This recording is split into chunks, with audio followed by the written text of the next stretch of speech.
A very warm good afternoon to you, good morning or good evening, depending where you are across the world. Myself was spending the day in the presenter's chair as we build up to this big game between France and Belgium. Kickoff is at 5 o'clock then, and we've got a man standing by on the mic. And yes, guys, no pun intended there. And now I'm about to hand over to your match commentator for this game and say very good afternoon to your man with the mic. No pun intended again. It's Mr. Mike Horniman. Yes, good evening, Russ. Good evening, everyone. Good afternoon, good morning, depending where you are tuning in from, of course. Hopefully, everyone is doing all right. And hopefully, you've all got yourselves back together after that yesterday as well. Obviously, England doing it the hard way, as is always the case. But got there in the end. But yeah, as for today, we've got France against Belgium. We've got another game for you later, but we'll stick to the here and now. And we'll start with the two lineups. The French lineup is Magnan in goal. Back four of Condé, Upamecano, Saliba of Arsenal, Hernandez, Kante, Tchouaméni, Rabiot, Griezmann, Thuram, and Mbappe. Griezmann's in for Barkos and Thuram's in for Dembele in terms of the changes, only those two. And as for Belgium, they line up with Castells in goal, Castagna, Faiz, Vertonghen, Tieté, De Bruyne, Anana, Carrasco, Openda, Lukaku, and Doku. And the only two changes they've made are Openda in for Leandro Trossard, who drops to the bench, and Carrasco in for Tielemans, who also drops to the bench as well. Substitutes are, well, the whole rest of the squad, to be honest, but the French subs are Samba, Areola, Pavard, Mendy, Camavinga, Giroud, Dembele, Muani, Emery, not the one that manages Aston Villa, of course, Fofana, Coman, Klaus, Kanate, and Barkos. And then we've got Belgium subs, which are Kaminsky, Sells, De Bast, Witsel, Tielemans, Trossard. Luka Bacchio is back from suspension. He's on the bench. Branks, De Ketelaere. Then we also have Mangala, Bakayoko, Vermeeren, and De Kuyper as well. And the match officials, incidentally, just give me 1 second to grab the right bit of paper with that on. The referee is Glenn Nyberg from Sweden, assisted by Mabod Beji, who's also from Sweden, and Andreas. Let's have a look what his surname was here. I think I wrote it down and it's come out a little bit. There you go. Sodek Weist, who's also from Sweden as well. Video assistant is Paul van Bokel, and Bartosz Frankowski is the assistant of the VAR alongside Rob Diepering, as we are underway now as well. Just got underway now. And France are just knocking it across the back at this moment in time out to the left back, which is Hernandez, who's in possession right now. But fourth official, incidentally, is Donatas Rumsas. As it's now currently with Condé, the number 5 for France, as we're 26 seconds into this game. Still remains goalless, of course. Just got underway here. France kicking from left to right in their white shirts, blue shorts and white socks, and Belgium in their familiar sort of maroon kit, really. I'm not really sure what you'd call that, but they're obviously going in the opposite direction in this first half, as Antoine Griezmann has possession for France right now. He gets it back as well. There's a chance for the number 22 there. I think I didn't quite see who that was, but I think it was the left back. There's a chance here for France now. I think it was Mbappe in possession there. And there's a chance here and a shot at goal, and it goes wide, and that was from Rabiot that time. So a bit of early possession there for France, and a sort of attempt as well, even though it does go wide of the goal and doesn't trouble Castells at all. That was sort of never in any danger to the goalkeeper. Hi to Hattie Blake, who tuned in as well, and Hattie is saying that they believe it's going to be a France 3-1 victory. So thank you for getting your prediction in, and if anyone else wants to do the same, then feel free to do so, and we'll give that a little mention on the programme. As Belgium are in possession at the back at this moment in time. And it's with, I think that might have been Onana that time, who's in possession now, just kind of slowing it down. Here's Vertonghen. Now it's with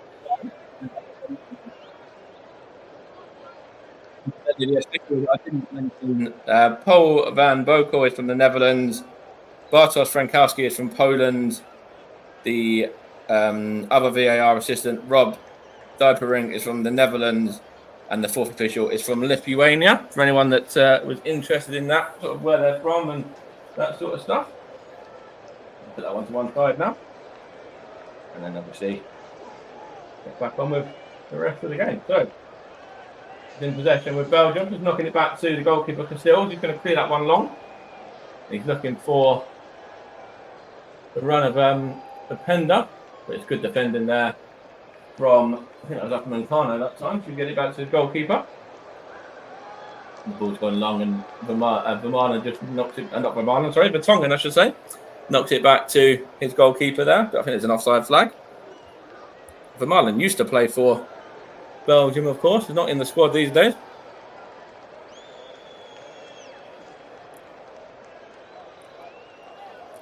Just 3 minutes and 12 on the clock. Still remains France 0, Belgium 0.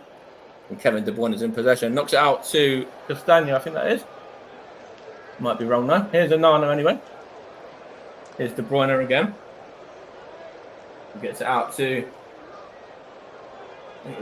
Was that the Castagna? I think it was. But now it's with Onana again. He can knock it back to Fires, and Belgium just sort of knocking the ball around at this early stage. And that's a good ping there from Kevin De Bruyne. Actually, he's overhit that one. Big curse to the commentator that time as he was looking for the run of Doku. Two Manchester City players not on the same wavelength there, which is quite unusual, and quite rare to see. Especially how frequently they are in club football as well as on the international stage too. And it's with William Saliba now, the Arsenal man. Big difference he made to Arsenal last season. Just narrowly missing out on that Premier League title. Here is, I think that's Rabiot now. And Tuchemani is in possession, and he's playing it with Kante as well. And now it's over the top. And it was on towards, I think it was, I couldn't quite see who that was, the French player. If it was Rabiot or, not 100% sure, but France have a throw in anyway. And it's back with Hernandez, and then across to number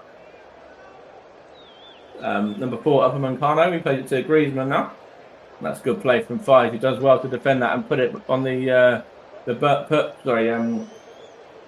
think it was Doku on the burner as well, but good goalkeeping there from Mannion. Well, it was a Pender actually. And now it's with the Belgian defence again. Now it's knocking it into midfield this time, Vertonghen to Onana. Kevin De Bruyne has dropped back there for a minute as well, so kind of hold. Yeah, that's a good ball actually over the top, and good defending from William Saliba. And battling there was Fires, and I think it was Kante as well from France. Here is Doku now, and De Bruyne, and now that's Tietze. Correct. Fires, and then that is Vertonghen now. And then Tietze again. Still remains goalless for those that might be tuning in late. Here's Tietze, and he's forced to go back to his keeper Casillas. France 0, Belgium 0. 6 minutes on the clock here on the Commentary Hub and all of the partner channels. Commentary Hub 2, focus on football, JB Sports as well, and on Russ's Twitch channel. As Griezmann plays that one in, and it's well cleared out by Fires. And now, is it Doku there? No, but it's number 15 for France, Thuram in possession at the moment. We have a run here at Tietze. Is he fouled there? No, he isn't, and it's gone behind for a Belgian goal kick. It's a good run there, and Tietze, he is holding on to him. Got hold of his shirt and his shorts there, actually, the Belgian left back, but the referee and his assistants decide no free kick and just a goal kick to Belgium instead. And they're just knocking it around now at the back, and it is Vertonghen in possession at this moment in time, and now it's with Onana. Back to Vertonghen again. Here's Onana. Here's De Bruyne now. There. Castagna, and then there's a foul. Was it a foul? No, it wasn't a foul on. I think it was Carrasco that time. Good play from the French midfielder. It might have been Rabiot. Couldn't quite see who it was that just muffled him off the ball there. And France are in possession now with Upamecano into Kante, and now the number 5 Koundé. And here is Griezmann now. And France have possession with Upamecano and now Saliba. And Hernandez knocks it out to Rabiot, and Mbappe's involved as well. And now back to Hernandez once more. Here is Kante again, and now back to Kante. I think it was Kante that time, and now it's out wide to Rabiot. And here is, well, it's a good flip that. Here's Griezmann now, and that is the number 8 Tuchemani. He goes back to Upamecano, and he's just going to knock it into midfield again to Rabiot now. And here is Upamecano again, and now it's Tuchemani. He's going to play it out to the number 5 Koundé. And here's Griezmann, and here's Koundé again. Here's Griezmann once more, and it's just seen back by Siete there to Tongan. And it's going to be seen back to his goalkeeper that time by Upamecano, as the number 20 Penda's trying to chase him down, but the goalkeeper was first to it. And now France have it with the number 22 Hernandez, and then now Saliba. And now he's just played it across to his centre-back partner, Upamecano, and now Tuchemani, just dropped back in at right back for a second. He's going to play it to Griezmann, and then here's Rabiot. Here's Griezmann again. Griezmann is going to get a shot away. He is, and it's straight into the gloves of the goalkeeper. Castillo was there, straight at the goalkeeper, and very comfortable for him. And here's Kevin De Bruyne now for Belgium. And here is Siete. And here's Vertonghen now. And now it's with Onana. And now De Bruyne there.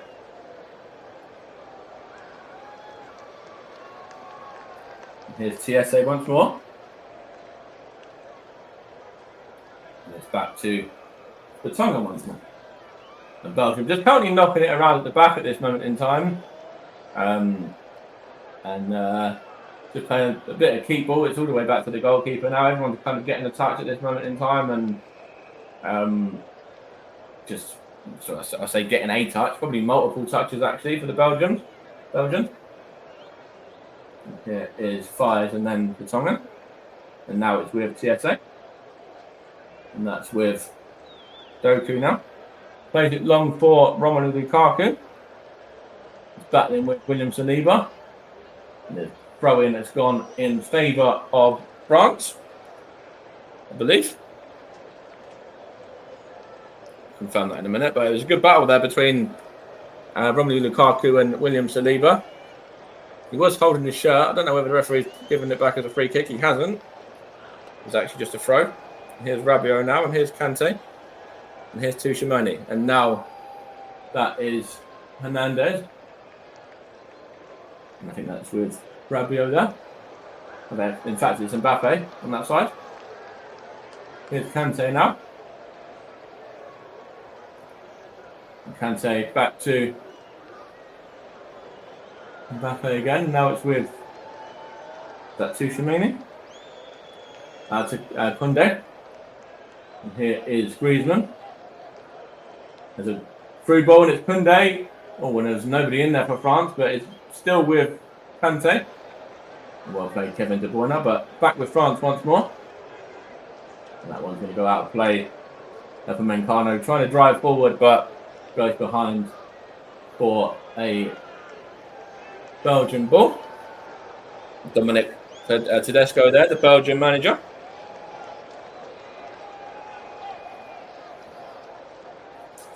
So, pretty decent record, if I remember correctly, for Belgium as well. Plays 15, won 10, drawn 4, and only lost the 1, which I think was actually in the group stages, if I believe to be correct. Here's Tiete now. Takes the throw, and it's come off of the number 20 Openda and behind for France throwing this time.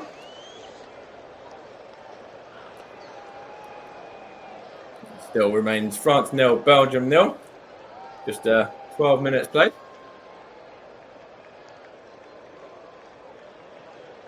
Here is Tchouaméni out to Koundé. Here is N'Golo Kante now. Here's Koundé again. And now Upamecano. And here's the Liba. Now it's out to Hernandez there, I think it was. Here's Mbappe. It's Tchouaméni now.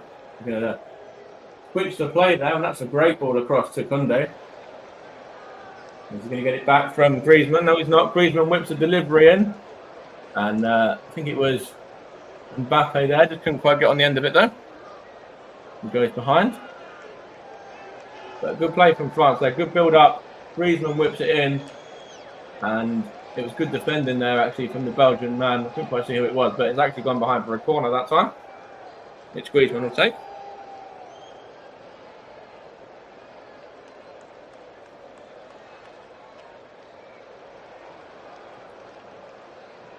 Let's see what the referee was doing there. I think he was going to have a word with one or two of the Belgian defenders, but I think he's sorted that issue out for me.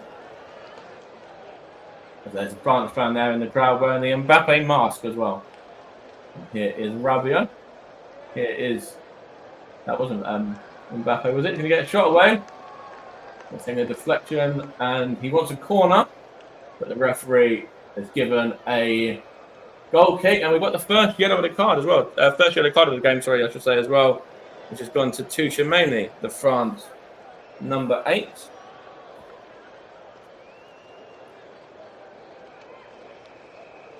Tchouaméni there. Mbappe wanted a corner off of the number 24, Nana, but the referee decided no. And Tchouaméni gets himself into the book. 14.5 minutes played. Belgium still holding firm against France. 0-0 so far. Here is the Tonga now, and now it's with Siete. Here's De Bruyne. Almost gave it away, but well tidied up by Vertonghen again. Just hoofs it clear for Carrasco to chase. And he's going to have a run here as well at the France defence, is Carrasco. What can he do? He's gone down there. Referee says no. In terms of no free kick, that was. No foul. Here is Kante now. Here is Thuram. Good back flick, good back heel. And now it's with Koundé, and now Griezmann. Antoine Griezmann. Here's Koundé. Here is the number 8, Tchouaméni. Back to Koundé again. And here's Griezmann now.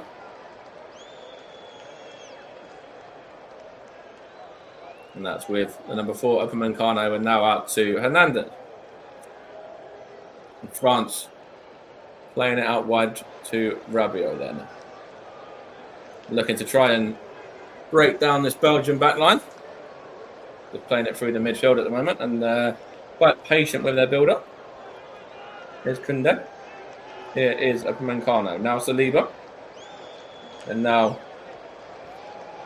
that's Tchouaméni now, and now Hernandez. I think it's actually back to Saliba as well. And now Upamecano once more. Here's Koundé. Good turn there from Kante. He's in possession there. And now he plays that one out to that was Tchouaméni, and then Rabiot back to Tchouaméni once more. In fact, now it's Rabiot. Not quite sure who it was on the other side. Maybe Griezmann, maybe, or Hernandez potentially.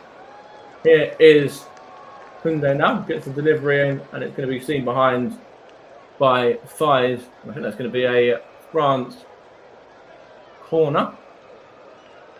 Carrasco there against Hernandez. Good defending actually from the French left back. France 0, Belgium 0. Here on the Commentary Hub 2, Focus on Football, JB Sports, and on Russ's Twitch. As that corner was whipped in and headed behind by Marcus Thuram. A decent delivery, and Thuram unmarked pretty much as well, but just couldn't direct his header on goal there, and to trouble Castells in the Belgium net. As Belgium will just have it at the back now with the number 3, Theatre. He can have a run here. He plays it for number 20, Openda, but good play from France, and now it's with Rabiot now. He can have a run here in midfield. Play it out to Hernandez. So Mbappe there. Here's Hernandez again. Here's William Saliba. Going to play it out to number 5, Koundé. He's going to keep possession and knock it back to his defensive partner from France. He's just playing it around at the back at the minute. All the defenders are pretty much getting a touch of the ball there. Here's Tuchemeni this time, and Rabiot now. Here's Saliba. And Kante. Now, that was Tuchemeni as well. Here's Mbappe. Kylian Mbappe. What can he do here? Kylian Mbappe knocks it into Rabiot, and he's going to play it out to Koundé. Up against TSA. Is he going to keep the ball in? He does. Knocks it back to Rabiot as well. And what can Rabiot do here for France? Plays it to Kante. Now here's Rabiot. In fact, he's going to see that one back to Saliba. Here is number 8, Tuchemeni.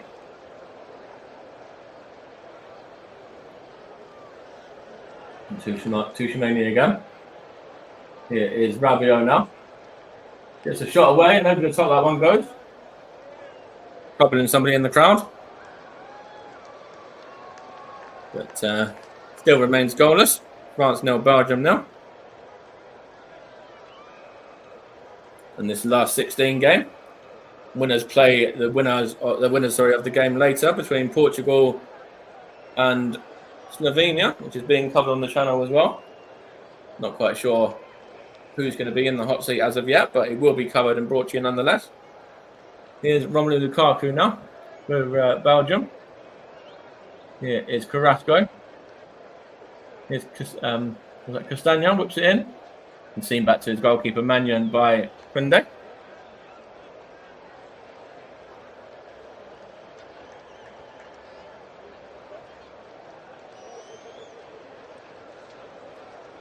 Here is. We've got Paul in as well. Paul James. Very good evening. Good afternoon to you, Paul. And it's going to be Jack Hesson and Paul James on commentary for Portugal and Slovenia. Paul James is going to be doing co-coms, and Jack is going to be the main man to guide you through the action. I think Russ will probably produce again and present as well, same as he has done for me this evening. It's went out wide to Koundé now. What can he do here? He's going to knock it into Kante. Tuchemeni. Let Thuram there. Up into the air it goes, and Castells gets that quite comfortably, actually, the Belgian goalkeeper. Hope you're well, Paul. Hope you recovered after that game yesterday. I know obviously you were working alongside Nicholas on that England game, England against Slovakia yesterday evening. Well, it was about this time yesterday, wasn't it, that that game was going on.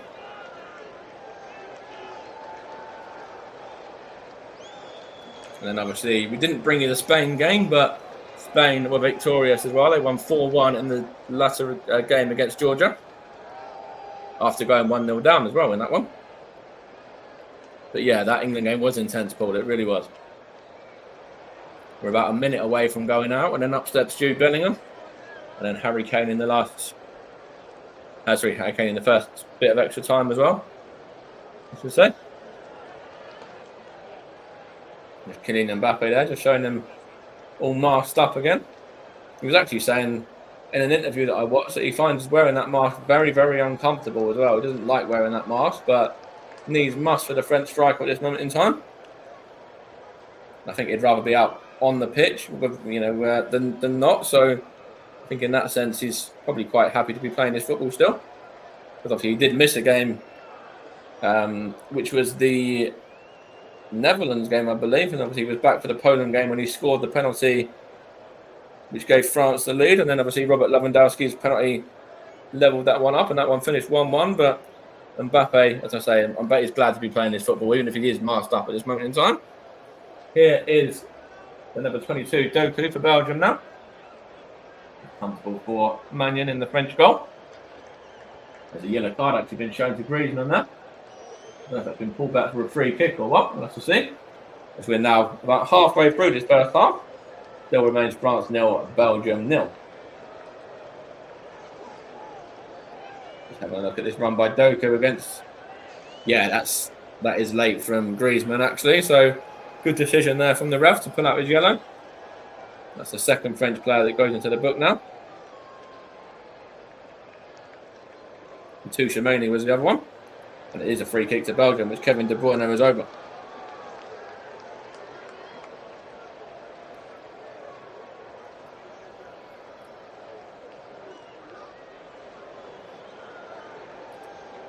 But yeah, Paul, you've not had much luck with these games the last few days. Obviously, the day before you covered De Bruyne whips it in. That's not really a routine save from Magnan, but he gets it clear with Mbappe's help as well, and Griezmann, and here's Kante now. But yeah, Paul's not really had much luck because he was the one that was in the hot seat for all of that craziness on Saturday as well.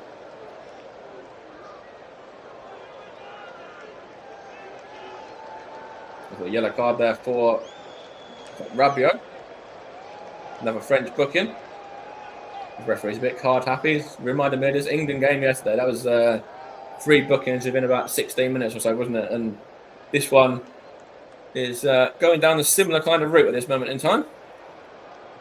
Adrien Rabiot will miss the next game if France get through with that booking as well.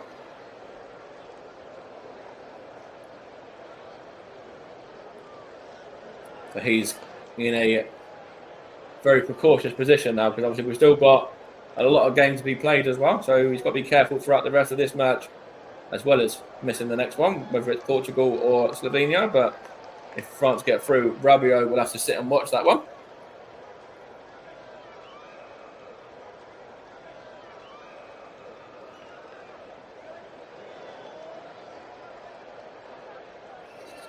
Yeah, I know that wasn't fun, but at least Germany won. I'm seeing officials do this now. I think it's because the cards reset at quarterfinal. Yeah, possibly, Paul. Yeah, potentially it might be that.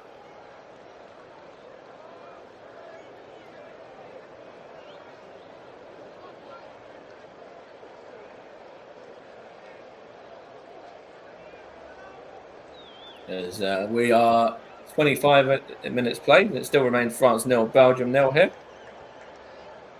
And this off-tube commentary of this Euro 2024 tie. Last 16, of course.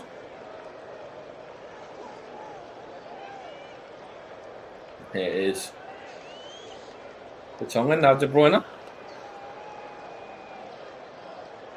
And that goes to Castagna there. Carrasco can't do anything there. But here's Lukaku now. Carrasco once more. Now it's with Onana there. Now Vertonghen. Now Tiete. And here is Doku now. Into the pen. What can he do? He turns Upamecano very well. There's a shot at goal and it's claimed in handball there with Carrasco. The referee says no. I wonder if we'll look at this on VAR though. I think we may well do. I think we are going to get a VAR check on a potential penalty here for Belgium. Have a look at this one again. Good turn by Openda. A shot there from Carrasco. Let's have a look here from this angle. Be harsh, I think, if that's given for me. And the referee agreed as well. No penalty, and France are in possession in midfield. Here's Koundé now. Here's Griezmann. And De Bruyne does well to nick it off of Thuram, and now it's 5. Interesting next tie, of course. Yeah, Germany against Spain next time out. That should be a cracking game. there's a potential for this one to be a cracking game as well. If Portugal get through, whoever wins this one against Portugal will be interesting. If they do end up winning against Slovenia, of course. And we've got England, of course, in the next round against Switzerland, who knocks out Italy. And lots of great football in the next round, whichever way these games pan out, however they turn out. Austria play tomorrow as well, of course, as do the Netherlands.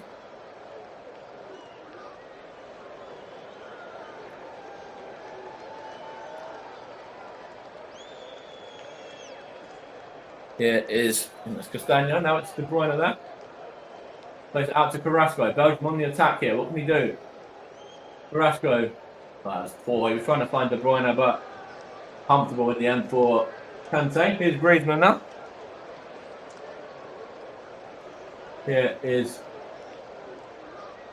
I can't quite see who that was, but it's Mbappe now, isn't it? I think it was actually 22 Hernandez there. He gets it. In fact, it's now Griezmann that time. Good flick from around there, but it's well seen out by Belgium. Paul just mentioned in there regarding this Germany game against Spain. He sees Spain winning maybe with Kimmich and Mittelstadt up against Hummels and Williams' pace. So potentially in that game that could have an impact, but obviously Germany have a lot of impact of themselves as well. It could hurt Spain with Musiala and obviously Wirtz and Havertz and Gundogan, etc. Here's Belgium now in possession with, I think that's Onana now De Bruyne. Here's Onana again. Here's Vertonghen now PSA. Here is Onana once more. And Fives as well, also getting involved. Here's Vertonghen now. Here's Fives again. Now Onana. Plays it out, looking for Doku there. He's a bit frustrated there and couldn't keep it in, and then just whacks it away with his hand after the ball had gone out of play. Jeremy Doku cutting a bit of a frustrated figure at this moment in time out on that left side for Belgium. Here is William Saliba now. Russ thinks Germany will lose to Spain in the next round. And Paul said it'd be a close game. But yeah, in this one now, is that a free kick there on Thuram? The ref says no. Just seen back by Castile, sorry. Who do I think will win between France and Belgium? I can't really give that information out, considering I'm commentating on the game. I'll tell you what, though, I've been quite impressed with this half an hour so far. I think it's, without there being too many clear-cut chances, I think Belgium are looking good. They're looking to create a few problems for the French defence here, and France are having a few moments in the attacking third themselves. But so far, we haven't really seen an awful lot in terms of goal mouth action. So 0-0 is probably the right result at this half-hour stage. Here is Hernandez now. Here's Rabiot. Here's Tchouameni. What can he do here? The French midfielder plays it to Antoine Griezmann. Rabiot sees that one out to Hernandez, whips it in. In fact, it's past Thuram and all the way behind for a Belgian goal kick now.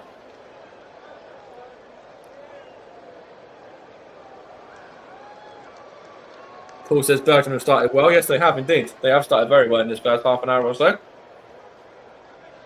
France have had a few moments as well, but they haven't really been on their A game in terms of the final ball at the moment, in terms of the passes into the box and deliveries and that sort of thing. Hattie seems to think I'm going to be in for a long evening. Let's hope not. Here's Jeremy Doku now for Belgium. Here's De Bruyne.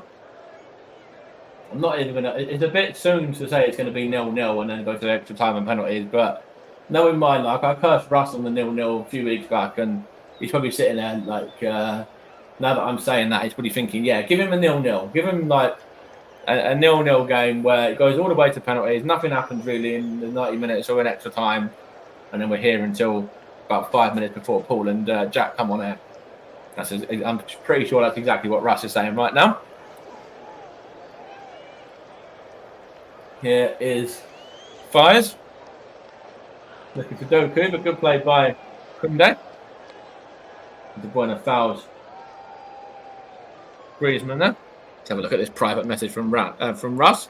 Yes, he is saying that. I thought as much.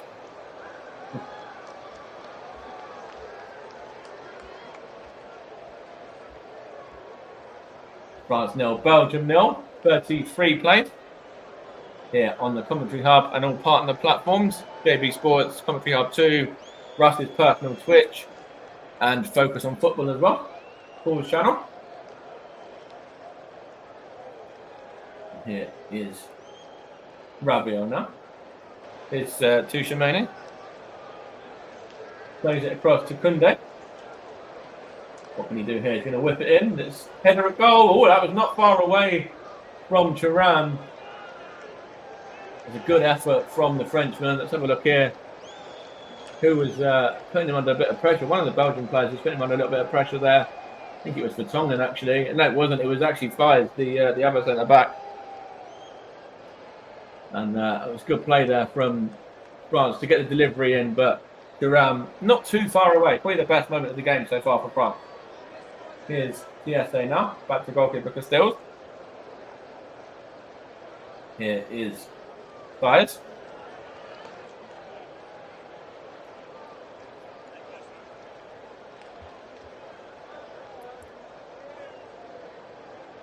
Incidentally, the game's being played at the Dusseldorf Arena.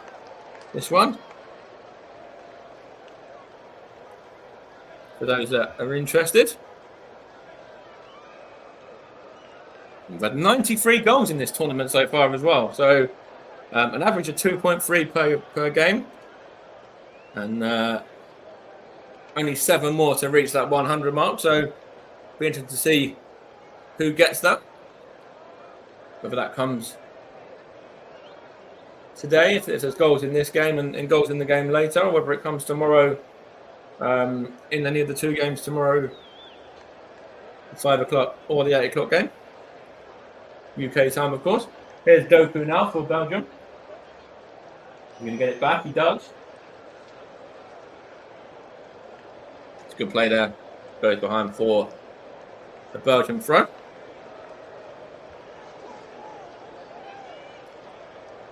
It's going to be seen out by the referee's given an offside there, I believe. Incidentally, this is the 76th encounter between France and Belgium, which makes it France's most frequent all-time opponent for Belgium, I should say, having faced them nearly twice as much as any other team, with Italy and Switzerland being those 2 teams. Belgium will face only the Netherlands more than France, with 129 times there. Well, France have won all 4 of their previous matches against Belgium at major tournaments, including the World Cup and Euro, scoring 13 goals and only conceding 3. So they don't really concede too much against Belgium, to the French. And they haven't so far in this game either, but they also haven't broken them down on the other side of the coin either, as the ball's whipped in towards Thuram with good goalkeeping from Castells.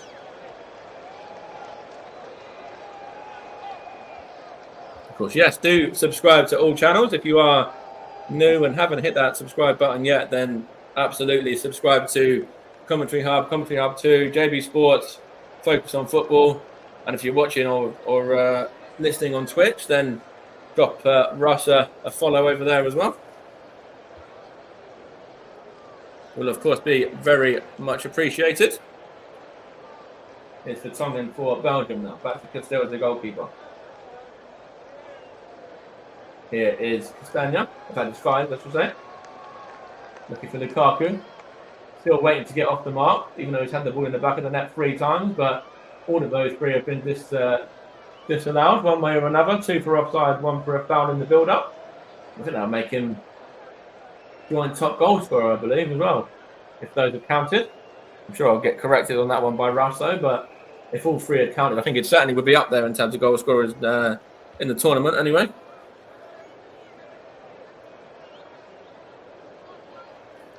And here is Mbappe there. In fact, it's now given away, and Belgium have it with Carrasco. Here is Lukaku. The defender here is Hernandez. Now Mbappe. Back to Hernandez on the left flank once more. Here's Hernandez. Here's Mbappe, sorry, I should say again. Into Tchouameni now. Tchouameni for France. Whips it in, and it's seen out by Fires there. He just heads it, and it goes over the top of Lukaku for a throw. The chance here for France is De Bruyne though does well, and Belgium can counter, but William Saliba does very well there. Here's Kante, here's Griezmann. Here is Koundé. Kante again for France. Still got possession as well. Here's Koundé, here's Griezmann, here's Kylian Mbappe now, the French captain. What can he do? He gets the delivery in, and it's good play there from Vertonghen. Here's De Bruyne though on the counter, and he gives it away to Tchouameni. And now it's with Rabiot, and now Kylian Mbappe again. 38 plays.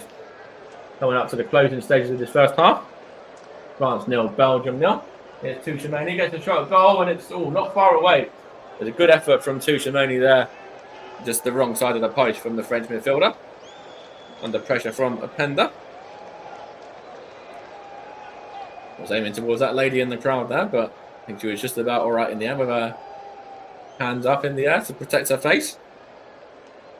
There's, Hattie, Trevor Sports Euro 2020, France and Belgium drew 3-3. Absolutely, yes. The recreation of that, yeah.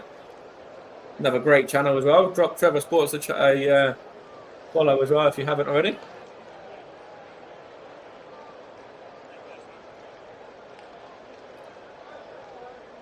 This is a throw in here for Belgium now. Now it's with Vertonghen.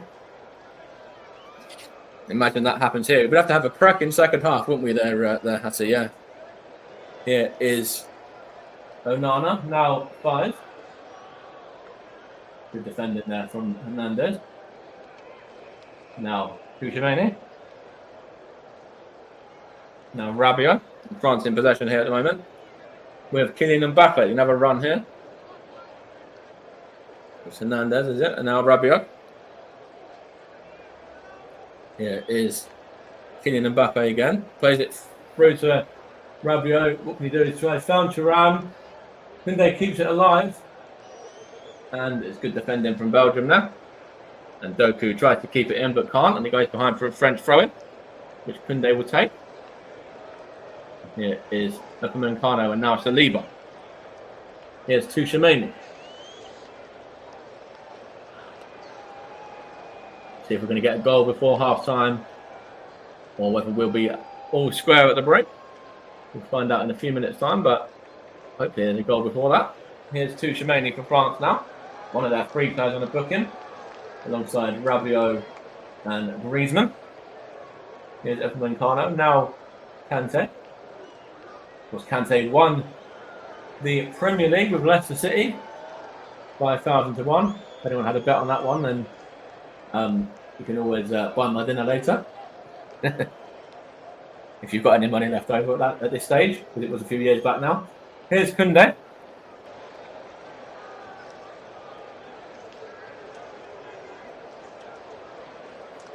France just knocking it around the midfield here.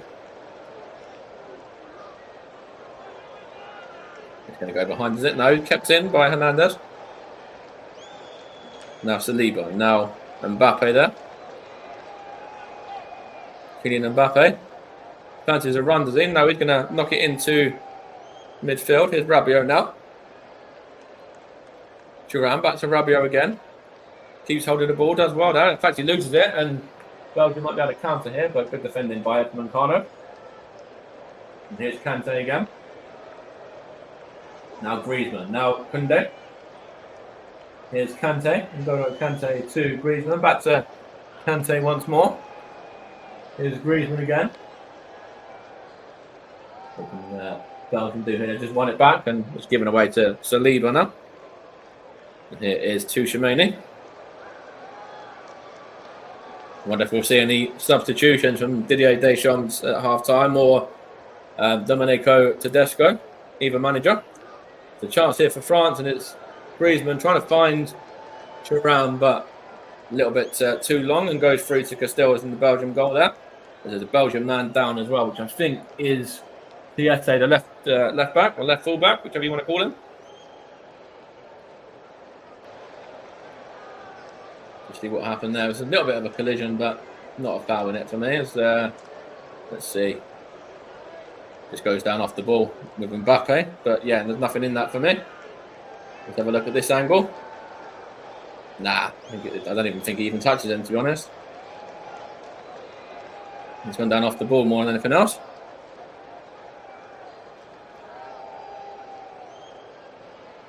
We're coming up to the last few minutes of this 45. About a minute and a half until we find out what additional stoppage time we're going to have. I don't see there being too much in this this first half. Maybe a minute, maybe two. There's the Belgian keeper Castells waxed this one long, looking for Lukaku, and he's just knocked it, but it's given away. There's a foul there from De Bruyne on Saliba, I think. No, it was actually on Rabiot, I should say. He was back there. Rabiot just grabbing that one with his hand, but the referee had already pulled up for the free kick anyway in his favour. And he's in possession now in midfield. He plays it out to Mbappe there. That's a good ball over the top for Hernandez. He's going to run onto it. Good tackle that and good defending from Fires. Belgium centre-back had to get that one right, and he did as well. Goes behind for a corner, but it was good play. Hernandez there fancied the beating of the number 4, Fires, but the Belgium centre-back did very, very well to knock that one behind for a French corner. We're now hitting that 45-minute stage. As Griezmann takes this corner to Mbappe. Mbappe now whips it in and cleared out by the Tongan. Here's Mbappe again. We've got a 1 minute additional time as Kylian Mbappe just keeping possession here. And battling well. He's still got it. It's from Mbappe in the area as well. He goes down, doesn't he? No, he doesn't. The shot at goal. And that's over the top from Tchouaméni. A good play from Kylian Mbappe. Very good play, actually, from the French captain. Could have easily gone down and probably got a penalty there as well. It was really good skill, really good play from Mbappe. Have a look. I think he does get pushed a little bit, but he knocks it back to Tchouaméni, and then he just fires it over the top of Castells' goal and into those Belgian fans behind the goal that France are attacking there. As we are now coming up to the end of this first half. Lukaku knocks it out to Doku. Koundé there comes off of Thiete for a French throw. And I think, has the referee called it there for half-time? Yes, he has. So, first half, we've had a bit of action. We've had some good balls into the box. We've had a bit of a couple of moments from Belgium at the start of the game. France have grown into a bit for me as well. But not really an awful lot. Neither goalkeepers had to make a save as of yet. But half-time, and I'm going to hand you back to the studio, and we'll be back for the second half action between France and Belgium. Half-time score, France 0, Belgium 0. Back to you, Russ, in the studio. And let's have some goals in the second half, please. I hope not, Mike. I hope it's 0-0 for you, my friend, after you cursed me the other day. All jokes aside, yes, please don't have goals in the second half, guys. I knew you'd say that as well. We don't want another 0-0 in the tournament. We've already had one. and that was me. We don't want another, please, guys. Not even, Two, actually. We had one with Nick on England as well. yeah, with Nick as well, but we had, I mean, where I was involved in the game, Mike, I know Nick had one, but where I was involved in the game, we've had one. I don't want another one to be involved in. Anyway, let's move on from that. And we're going to touch upon England, and we're going to stay with the Three Lions. They only just, may I add, progressed through to the last four after a late win over Slovakia yesterday in extra time. I must add, Jude Bellingham with the 94th minute goal, and then Harry Kane scored in the first minute of stoppage, in the first minute of extra time. I can tell you some breaking news here, so which is coming from the UEFA, and they are investigating Jude Bellingham for his gesture he made for the late equaliser with yesterday. European footballing governing body is said to be looking into a potential violation of the basic rules of decent conduct by Bellingham. Bellingham was seen making a crotch-grabbing gesture towards the Slovakian bench after scoring an overhead kick in stoppage time. The Belgian player denied it. It was aimed at England's opponents. Said on social media that it was inside joke directed towards some close friends. If found guilty to have breached the rules, 21-year-old could face a suspension, a fine, or both. The ruling question is Article 11(2)(b), which requires anyone subject to UEFA regulations to respect the principles of ethical conduct, loyalty, and integrity, and sportsmanship. Anyone's conduct was insulting or otherwise violates basic rules of decent conduct could be breached. This is what Bellingham actually says. An inside joke gesture towards some close friends who were at the game. Nothing but respect for our Slovakia team played tonight. This was after the game. So Bellingham also said it was nice to give a little back as he responded to England's critics for the dramatic win. We hear people talk a lot of rubbish. It's nice we can deliver and give him a little back, the 21-year-old added yesterday. So we'll have to wait and see what could happen.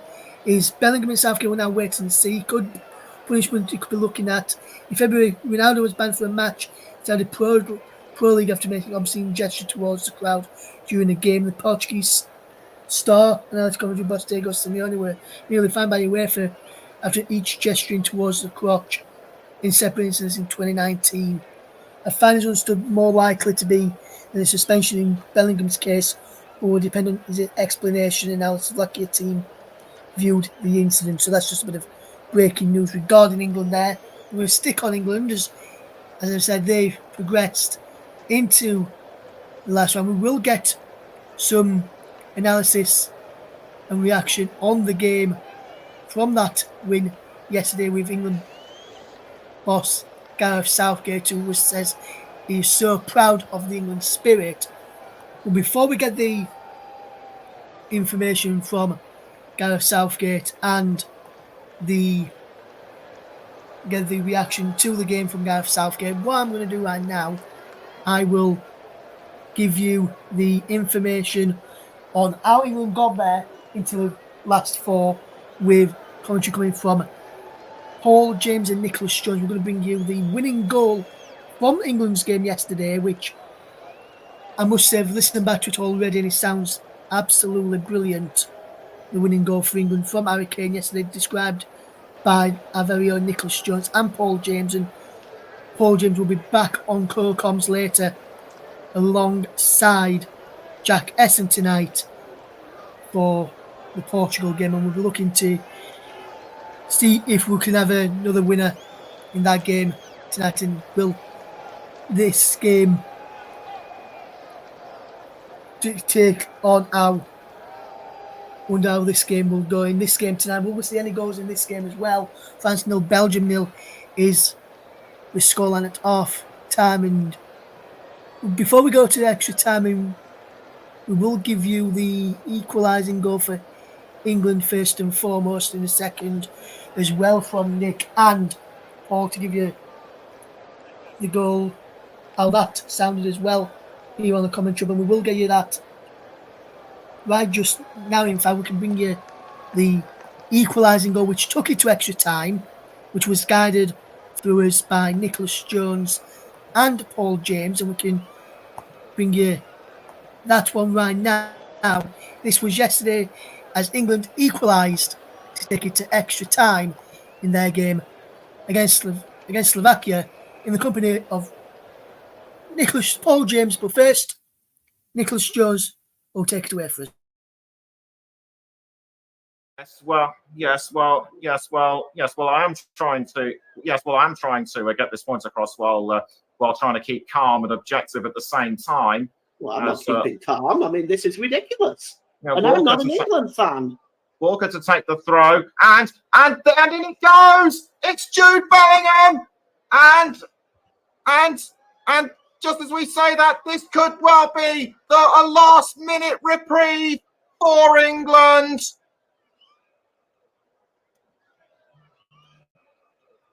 Well, what a finish it was.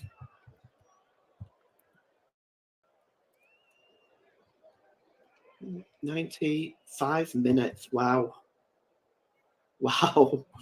I almost feel a little bit sorry for Slovakia.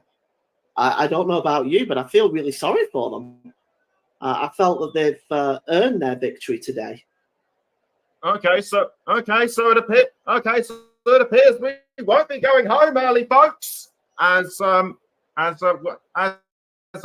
extra time is surely on the horizon. Lovely bicycle kick by Jude Bellingham, and this will mean a lot to him and England as well. Harry Kane smiles at him, and no wonder.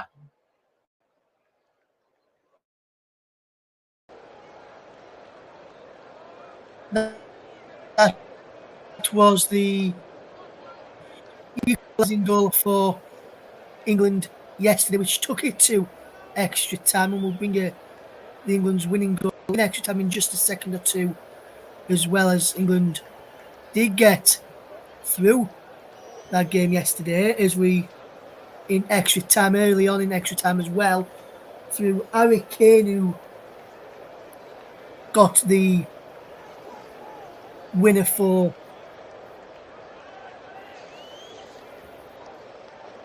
England from a free kick. And we'll bring you that in a moment.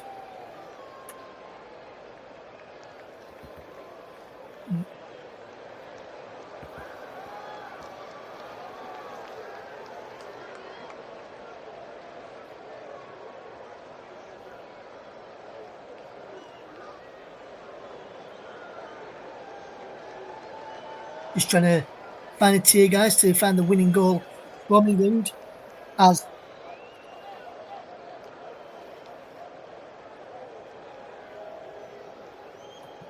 did get through yesterday. While we're trying to find the winning goal, there's the goal, which just had the goal to take us to extra time. We're waiting to find the winning goal in a second.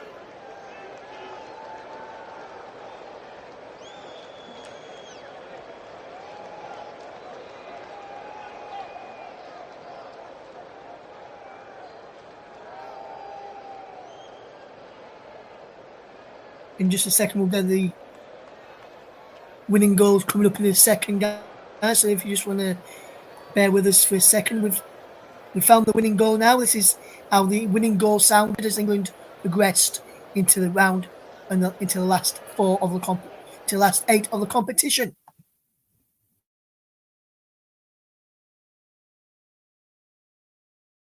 And the extra time will give Ivan Toney the chance to show what he is capable of internationally. But after a foul by Guillaume, that will surely hamper him a bit. But free kick to England nonetheless, and it will be Cole Palmer, yet another player who has the potential to show what he can do in this extra period. And Kane, in it goes, and that is 2 for England.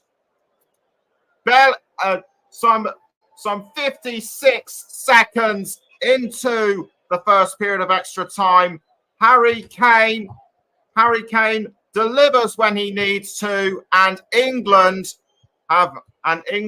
retake the lead. Yeah, it was coming. I think we knew it. As I said at the beginning, before extra time began, that England would go out and win it now in extra time, and I think they will. And that's a good start for England. In extra time, it was flicked on there. Nobody picked up Kane, and England take a 2-1 lead.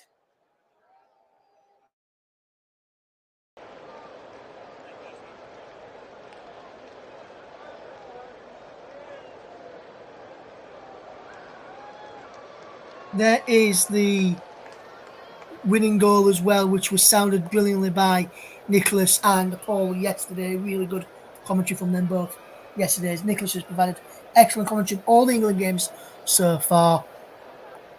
I'm looking forward to hopefully hearing more from him on England matches coming up. Unfortunately, due to other commitments on Saturday, Paul James, who you heard alongside Nicholas there, he'll be the man scheduled for England's game against Switzerland on Saturday. Let's hope that is not a curse and England continue to progress in the competition after next Saturday. But England will have to play a bit better than that to get that. And we will bring you shortly the reaction, depending if whether this game goes to extra time or not. If this game doesn't go to extra time, the full time of this match we're covering this afternoon will bring you the reaction from the England camp with Gareth Southgate, Harry Kane, amongst others, giving their reaction to England's progression into the competition before we come off the air on this one at 7:30 this evening, and then we'll return back at 7:55 for the 8 o'clock game here on the channel. If this goes to extra time, we'll stay on here and we'll bring you the game we'll go straight over to the other stream straight afterwards for the other game as soon as this game finishes this afternoon. We'll be bringing you action of Portugal against Slovenia with Jack Essen and Paul James a little bit later on this evening. Mike Orneman is standing by ready to give you the second half of this game between France and Belgium, who will come out on top in this one this afternoon. You can make sure you tune in to that one there. Mike is there ready to bring you back to the second half. You see the French team are in the tunnel ahead of the second period and are about to emerge from the tunnel. There, you see Griezmann, Mbappe is leading them out now for the start of the second half. So without further ado, as the French side made their way out, let's me hand you over to your match commentator. Back behind the mic again this afternoon for the second half. Really good commentary in the first. Let's hope it's a belter in the second. And some goals for you, Mike. He's over to Mike Orneman on the mic for the second half. Mike, all yours. Thank you very much, Russ. Thank you. We've got Belgium just coming back out now.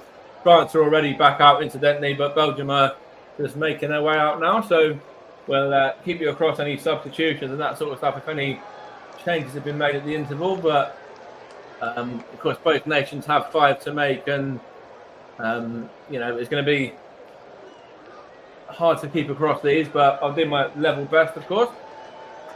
I don't know whether there will be any at half time though. I don't believe there has been for France anyway. I think we are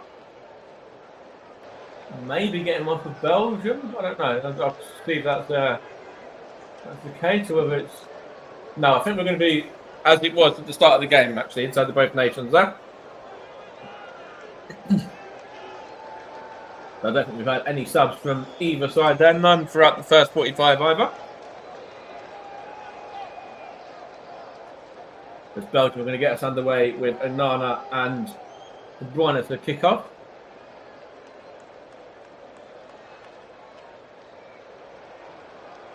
The referees just check in with the 2 goalkeepers that they're all good to go.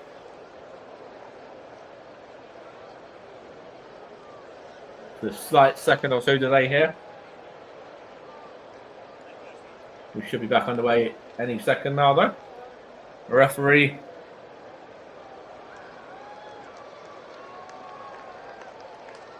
still waiting. Not too sure what we're waiting on.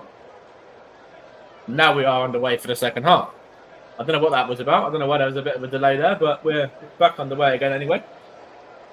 As France are in possession. Here's Kante, here's Thuram, and now Griezmann. And here's Thuram now. Here's Rabiot. He's going to miss the next game if France progress, because he got booked in that first half. Here's Theo Hernandez. Here's Mbappe. Kylian Mbappe now. Tries to get a delivery in, and that one is behind and away for a goal kick to Belgium. So yeah, no subs from either nation at the break. So I'll run you through the two lineups again. France are lining up with Maignan in goal. The back four of Koundé, Upamecano, Saliba, and Hernandez. A midfield of Kante, Tchouameni, and Rabiot. And then Antoine Griezmann is playing off of Marcus Thuram and Kylian Mbappe, the captain. And as for Belgium, Castells is in goal. They got a back four of Castagna, Faes, Vertonghen, and Siete. Midfield three of De Bruyne, Onana, and Carrasco. And a front three of Openda, Lukaku, and Doku. That's how we line up once again for the second half. France 0, Belgium 0. We've had 46 on the clock. Just about a minute and a half, actually, of this first half. Of the second half, I should say, that's been played.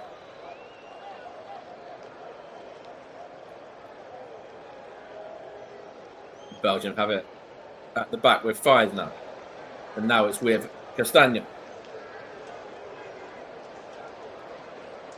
Here's Kevin De Bruyne. Looks to play that one for Romelu Lukaku, and he's going to get the better of William Saliba, who is in. No. Good play from the French defender. Here's Rabiot giving away, though. De Bruyne gets it back. De Bruyne to Onana. Now that's Castagna there. Here's Carrasco. At a moment or two in the first half of Belgium, that it looked bright. Here's Onana now. To Carrasco once more. Whips it in. And that's seen comfortably back to Maignan by Koundé. And Magnan's just going to take a second or two here before playing it out to Saliba. And here is Adrien Rabiot now. Of course, it's anyone's to win now this tournament, with Italy going out to Switzerland at the weekend. So the holders are now out of the tournament. Of course, for England fans, England are on the right side of the draw. So, you know, even though England have done it the hard way, you've still got the right side of the draw to contend with. Whereas this other side of the draw is consisting of pretty much all of the other big nations, apart from, I think, the Netherlands, who are on England's side, if they get through. Here's Griezmann now. Here's Onana. Belgium just have it here now, and it's given away, actually, by Vertonghen. That's Hernandez. Now it's Mbappe. Kylian Mbappe now. To Kante. What can Kante do? He's going to play Tchouameni in. Takes a deflection, and it's a good save from Castells there to turn that one behind for a corner. Tchouameni gets the effort. It comes off of Faes, and he just had to be alert there, did the Belgian keeper, and he did very, very well to turn that behind for a corner there. And if he wasn't on his game, that could have been one that's for France, potentially, in an own goal there.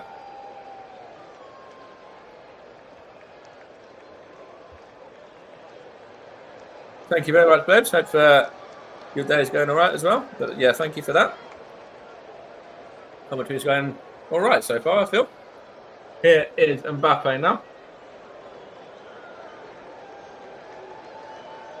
And here is Hernandez, goes down under the foul of Openda. The referee is given a free kick there to France.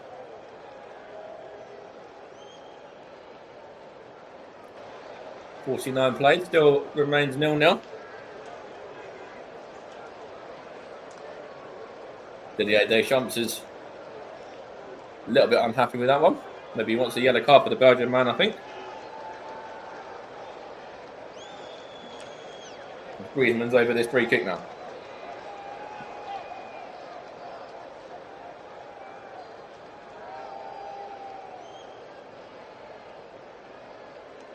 Going to whip it in, is he? Second time of asking, he does. And it's now with Koundé there. Whips it in. It's a header at goal from Thuram and under pressure from Fires, but goes over the top for a goal kick. It's a good delivery in, actually. Kevin De Bruyne knocks it out, but only to Koundé, and Koundé whips it in, and Thuram there has the beating of his man and just couldn't keep that one down. I think he might have come for his arm, actually, as well, so I'm not too sure if that would have actually stood if it had actually gone in. I think he headed it onto his hand or onto his arm.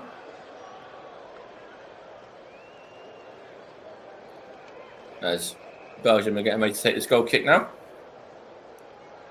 Through Castells. And it's now with Fires. Belgium just knocking it here to Castagna. Here's Kevin De Bruyne now.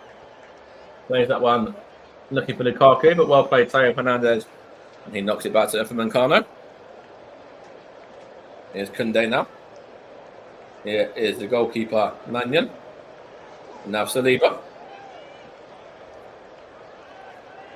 Plays it out to Tchouaméni. He's had a few moments for France where there had a couple of chances in the first half, but not really done anything with them. He did have one, I think, on target. Here's Saliba now. Here's Upamecano again. Now back to Saliba. Now that is with Tchouaméni again. Now with Hernandez. Now Rabiot. Now Upamecano there. Now Koundé. In fact, it is Koundé in possession. Now Upamecano once more. Now Saliba. And now that is played forward, looking for Thuram, but good goalkeeping by Castells there. Comes out and gets hold of that one. And throws it out to Castagna now. Now De Bruyne, now Fires. Back to De Bruyne once more. Back to Castagna once more as well. Goes long, looking for Lukaku, but good play by Saliba. But Lukaku still has it and keeps it alive. Here's Rabiot, back to Saliba, back to Mannion. Now Tchouaméni. Now Kante there.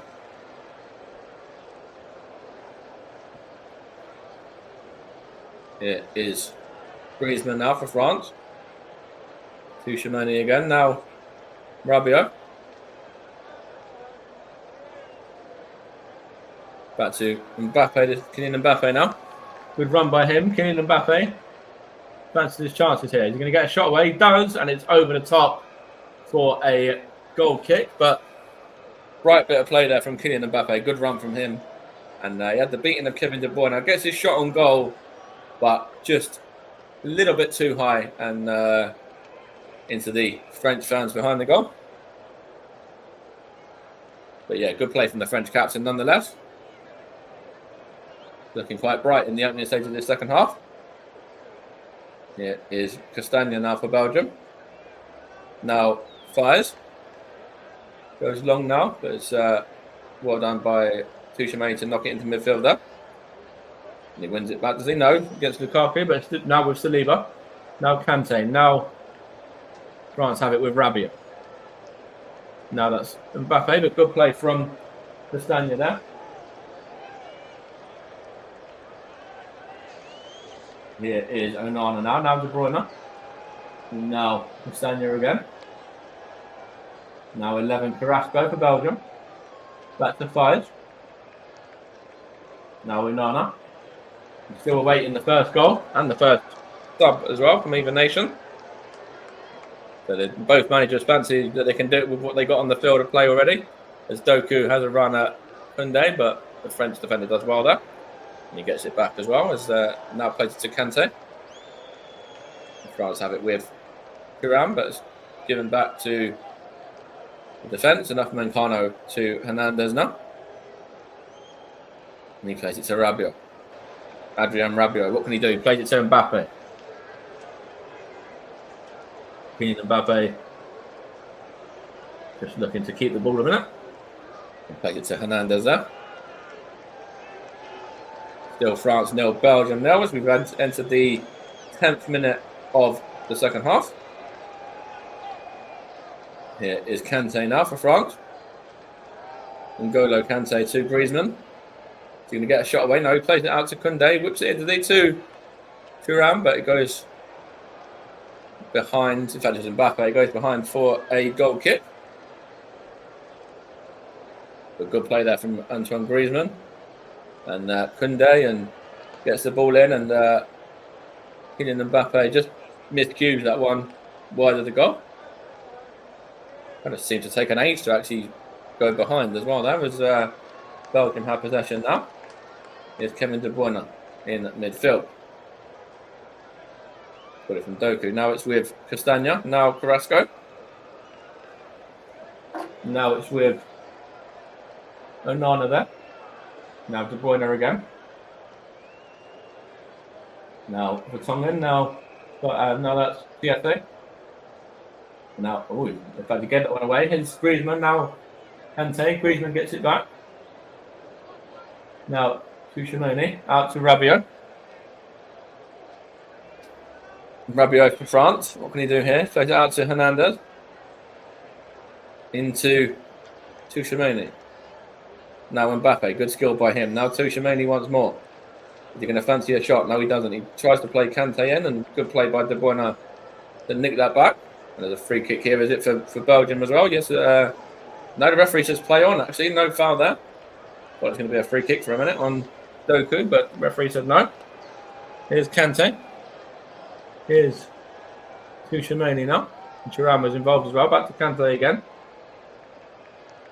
Kante once more. Out it goes to Koundé. Here's Kante. N'Golo Kante. Griezmann. To Shimoni. Griezmann. Koundé. Good block by CSA there. France looking to keep it alive though, and Doku. What can he do here? Under pressure, wins a free kick. Well done by him. The referee is just having a word with his official, with his assistant there, or his officials there about something. I'm not too sure what. Doku there, I think wanted a free kick by that foul on Kante maybe. By Kante, sorry, I should say. And he has got it as well, the free kick. As Castells is over this free kick now for Belgium. Looking to go long for Lukaku. Well done, Saliba for France as well there. Here's Lukaku. Now it's cleared out by Hernandez. That's just hooked out for a throw to Belgium. Coming up to the 60-minute mark. In around about a minute and a half or so, just over that. You listen to the Commentary Hub 2, JB Sports, focus on football, and on Russ's Twitch channel as well, with this coverage of France against Belgium from this UEFA 2024 last 16 game. Winners will play the winners of the game later, which is being brought by Jack Hesson and Paul James. And that is Portugal against Slovenia. Slovenia, of course, kept England at bay a few weeks ago, keeping it to 0-0 that one. And they'd probably be wanting for more of the same defensively against Cristiano Ronaldo and Portugal later this evening.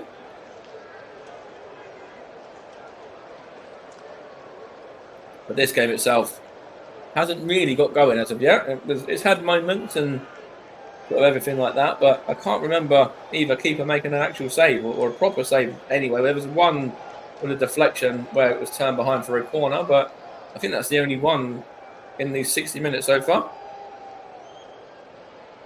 Here is Saliba now for France. Here is Hernandez. Now back to Saliba once more. Now that's Rabiot. Now Upamecano just about gets there, ahead of Openda. Here's Kante now. France have it at the back again. Here's N'Golo Kante. Here is Saliba. Here's Tchouaméni. Tchouameni to Hernandez. And Kylian Mbappe goes down there. A free kick given against Onana there, the Belgian midfielder. Here's Tchouameni again. Now Saliba. Saliba looks to bring that one out, and he keeps the ball as well. In fact, he gave it away to De Bruyne there, to Saliba.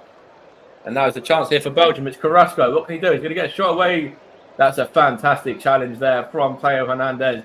And as you see a lot of these days, he's celebrating that one like he scored a goal. But that's a fantastic challenge. And I think it's actually gone behind for a France ball as well for a goal kick. But you see that a lot these days from defenders where they, are proper happy and celebrating the fact they, keeping the ball out of the net. And he's just gone over to his goalkeeper there and kind of shouldered into him and said, let's have more of that. That was, they're very impressed with that, the French defence. It's a corner head to be taken by De Bruyne. Whipped in. There's a foul there. The ref says no, but still with Belgium's. It's actually gone behind for a goal kick that time. We've got a sub here as well now. First sub of the game. And it's going to be number 12, which is Mouani. He's going to come on for around here for France. That's the first sub of the game. Marcus Thuram is making way for Kolo Mouani there. Let's see whether he can be the difference maker for France.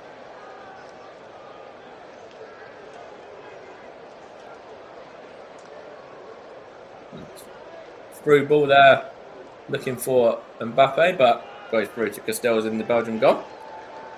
Belgium still yet to make a sub themselves. Here is Onana now. Now it's with Castagna. It's Mouani trying to track him down, but now Onana here. Here's Rabiot for France. Plays it to Mouani.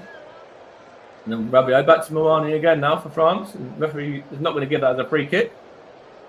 And well played by DSA. Looks to bring that one into midfield, but gone behind for what looks like a Belgium throw. I think we're going to get another sub here as well, I believe. And it's going to be the number 18, Mangala, for Belgium. And he's going to come on. We're going to see who's for in a second, but it's Mangala that's about to come on for Belgium's first sub. In the 63rd minute, I should say. This video Deschamps wanted a free kick there, but the referee said no. And it's 20, Penda that's making way here for Mangala. If he gets a booking, he'll miss the next round if Belgium go through. He's one of those ones on a yellow. It's a throw in here for Belgium now, which TSA is over. 63 played. And we're still awaiting that first goal of the game.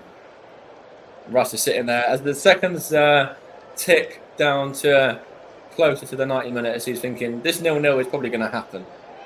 I'm certain that's what he's thinking right now as he puts his camera on and gives me a cheeky little smile. Here's Koundé now. Here is Upamecano here. Now Saliba. And now Hernandez. Back to Hernandez once more. From, not too sure who it was, but now Saliba. Now Tchouameni's back there. So both sides have gone to the bench for their first substitutes. We're still awaiting that first goal. Here is Hernandez now. Mbappe. The chance here is that Mouani. Yes, it is. It's now Rabiot here for France. Plays it out to Griezmann. Gets a shot at goal. And that one is behind for a goal kick here. Griezmann there. He, of course, came in today once again for Barcola after the 1-1 game with Poland last time out.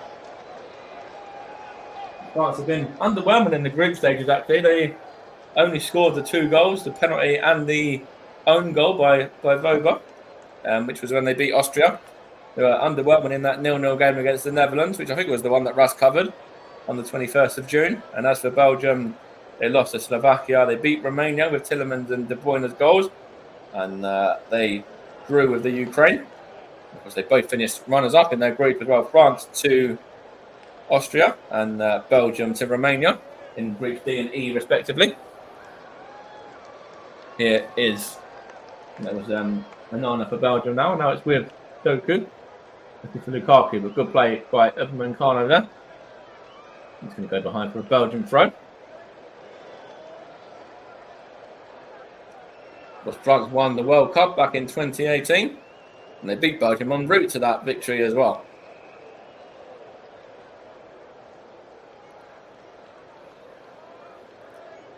I think it was the last major tournament that they played. I think they might have played in the Nations League actually as well, but I'll confirm that shortly.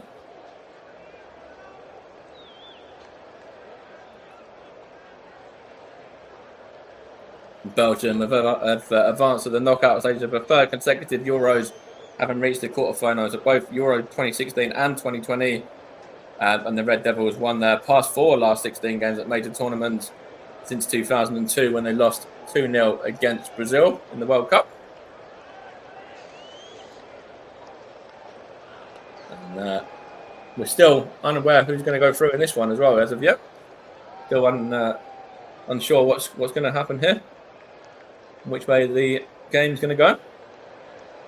Here is the Tonga now. Now that's with CSA. Goes long, looking for Lukaku. He's done well as a French defence, and now it's with Tchouaméni. Now that's with Rabiot for France. Out to Kylian Mbappe there. What can the French skipper do? Kylian Mbappe. Here is Tchouaméni now. Tchouaméni. Out to Koundé. And CSA does well. Has that one behind for a throw to Leblu. Or Lebla. Fingers crossed it goes to extra time. Russ, behave. If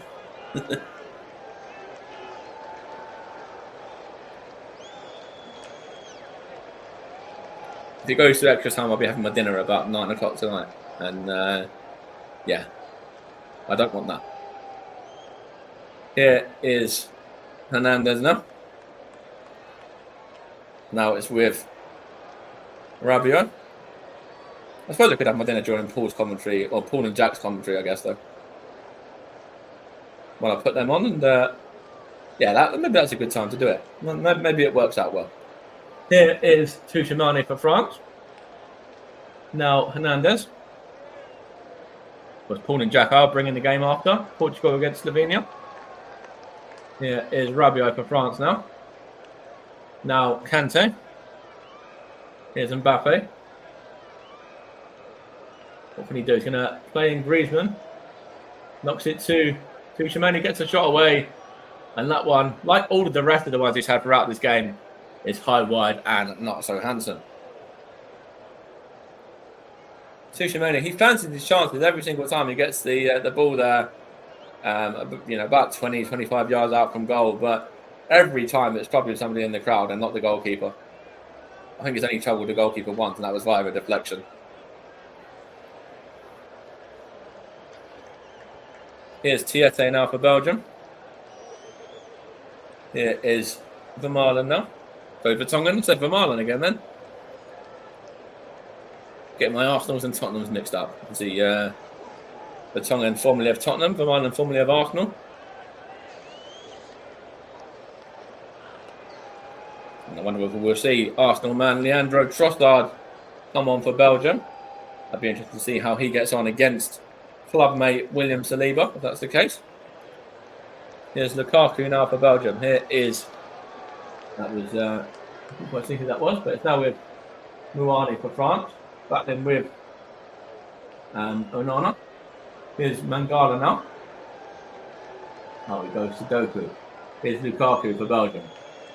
Romelu Lukaku here. Still going Lukaku, goes back to Doku now. Now it's with Tiete. Coming up to the last 20 minutes of this game. well, the 90 anyway. Here's Kevin De Bruyne. Here's Tiete for Belgium. Here is De Bruyne. Now Mangala. Now Lukaku. Good save that by the French keeper Magnan. And France can break on the counter. It's Koundé. We've got 2 balls on the pitch here. Koundé. Now it's with Hernandez. As I think it's Mawani just boots that second ball out of play. Here's Mbappe now. Here's Hernandez. Mbappe goes down, but no foul. Good play by Mangala there. He brings it out from midfield. He fancies a little bit of a run here with all. Here's Kevin De Bruyne. In fact, I think it was actually Onana that time. Here's De Bruyne. Here is Mustania now. De Bruyne again. Mbappe squaring up there with the Tongan. Not too sure what that's all over, but the referee here, which is the Swedes, guy by the name of Glenn Nyberg. He's just having a word with Kylian Mbappe now. Mbappe, I think he's a bit unhappy with that one there when he went down in the area. He was caught by Mangala, he feels, but I don't believe so. I don't think there's anything in that for me. I think it would have been checked as well and cleared. Here's Mangala. Now Tiete. Now that's with Baez from Vertonghen's pass. And now Castagna. Looking for Lukaku. He does well. Romelu Lukaku, but good play there from Saliba as well. And now France can bring it forward through Kante and now Mawani. And that's going to go all the way through to Castells, who wasn't sure if that's going to go out for a goal kick or a corner, so he gets there and then just whacks it out for a throw. France are going to take this through. I see who it was, Koundé, I believe. Here's Tchouaméni now. Here's Saliba. Here's Tchouaméni. Out to Koundé again. Look bright over on that right flank. Here's Tchouaméni once more. Now N'Golo Kante. Now Tchouaméni again. Now Koundé. Now Kante. Tchouaméni now. It's cleared out by the Belgian defence. And now Doku looks to get it clear. Trying to find Lukaku, but Saliba defends well. Here's Uppermancana. And now that's with Tchouaméni again. He fouls his man, does he? The referee's actually given a corner there to France. As Doku wanted a free kick, but referee Glenn Nyberg says no. Doku. Yeah, I think he went down a bit easy there. And that's good play by Tchouaméni, actually winning the corner just by playing it off of Doku as well and behind.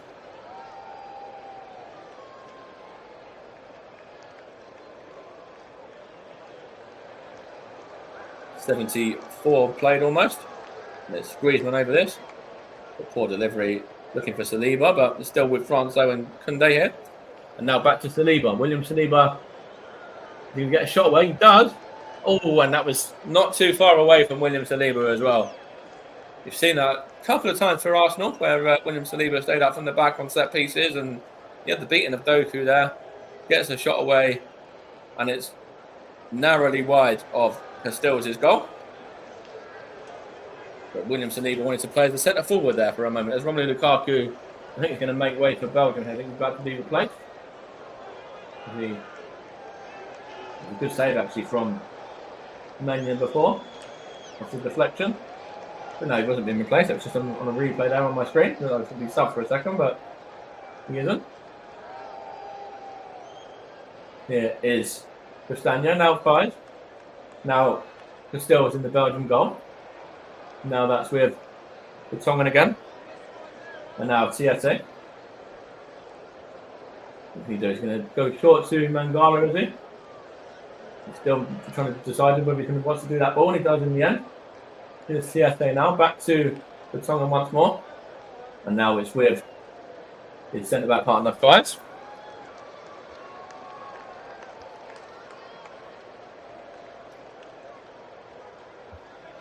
Didier Deschamps, of course, has won multiple tournaments himself with the French national team. And he's looking to do that as a manager now as well. Once again, after doing so in 2018 with the World Cup. Here is Castagna now. And there's a chance here for Castagna against Hernandez. Is there a foul there? The ref says no. But Didier Deschamps, as I was just saying, the former Nantes, Marseille, Bordeaux, Juventus, Chelsea, and Valencia man, made over 420 appearances during his club career and played over 100 times for the French national side as well. As a yellow card there for Vertonghen. I think it's the French, the first for Belgium, I should say. The French have got, I think, 3 or 4 in this game so far.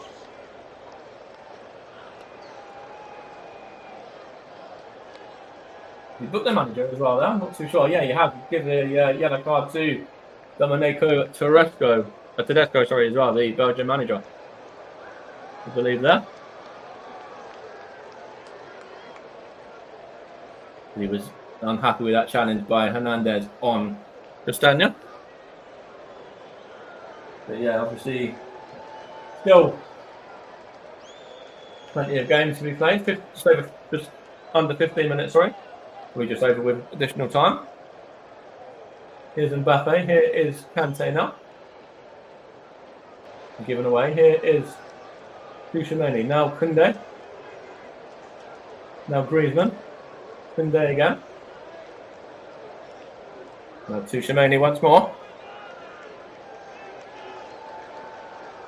Belgium have it back here. Here's Romelu Lukaku given away to Upamecano there. And Tchouaméni has it. Now plays Griezmann in. And now Mouani. In fact, it's not Mouani, it's Mbappe. Here's Tchouaméni now. And now Hernandez. And now that's Rabiot. And now William Saliba there.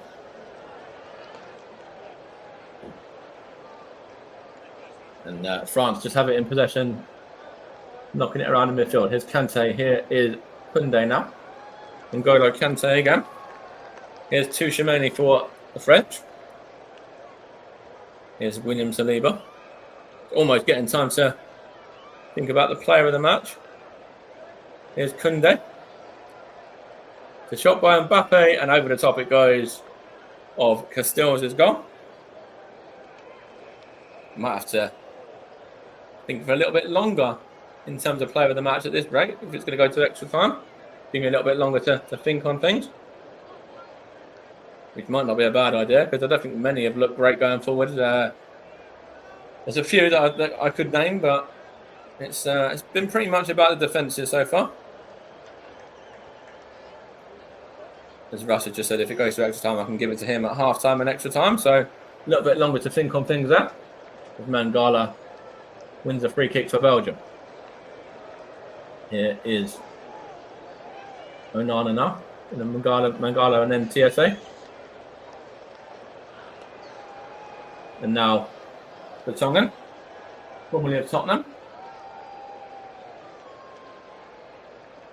Let's see who's going to play their trump card next. We've still got plenty of options in terms of subs as well for both nations. Luka Bacchio, Trossard for Belgium, Bakayoko as well, Tillemans, Witsel. They've got options, if they want to go to the bench again. And the French have got Koeman, Giroud, Dembele, amongst others as well.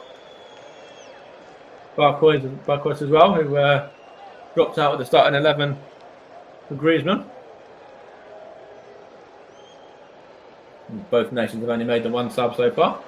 Mangala coming on for Openda for Belgium, and Mouani coming on for Thuram for the French. But they've still got 4 subs each to make. 5 if it goes to extra time, because you get an additional one, of course. Here's Mbappe now. He wins the throw there. That comes off Onana that time. And it's Hernandez over the throw. Now Saliba. And now Rabiot. And now that's with Dushimoni and now Koundé. France are pressing now, looking to get that goal. That was a comfortable catch by Castells in the Belgium net. And that play, and he throws it out to PSA.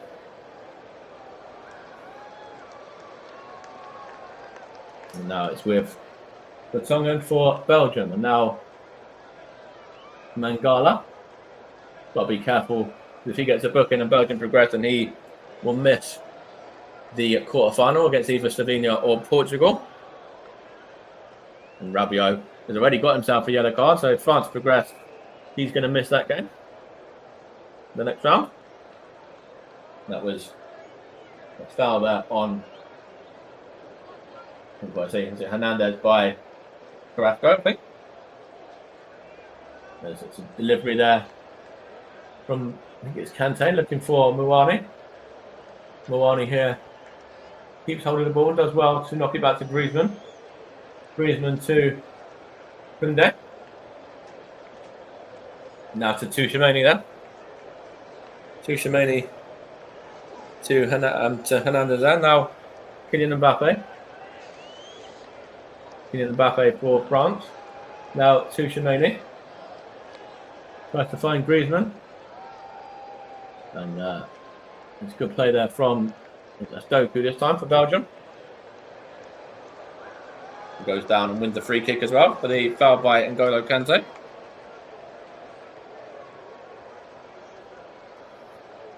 And Glenn Nyberg there just putting that one back for Belgium free kick.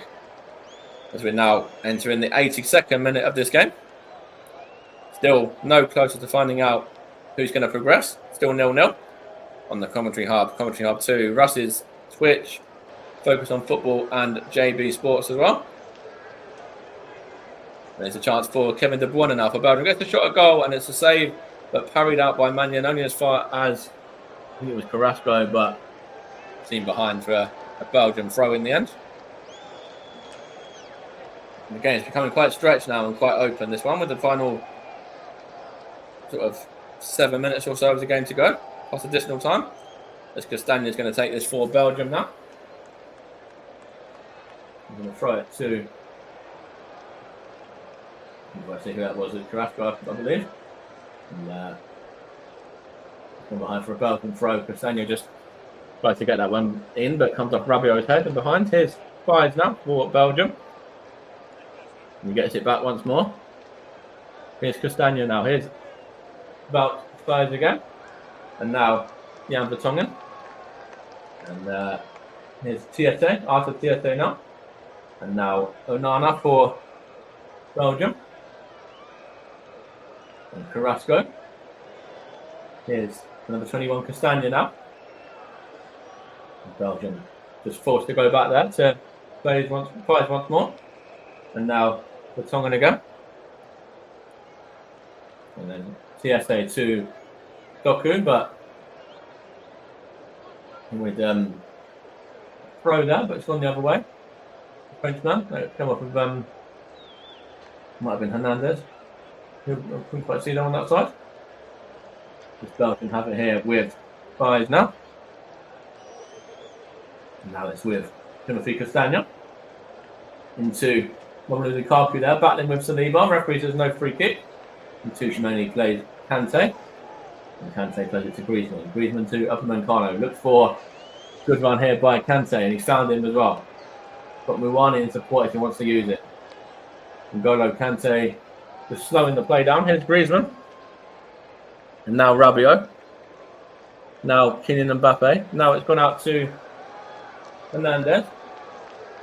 He fancies the shot, does he? Now he's going to play in Griezmann. Now Koundé. France are pressing here now.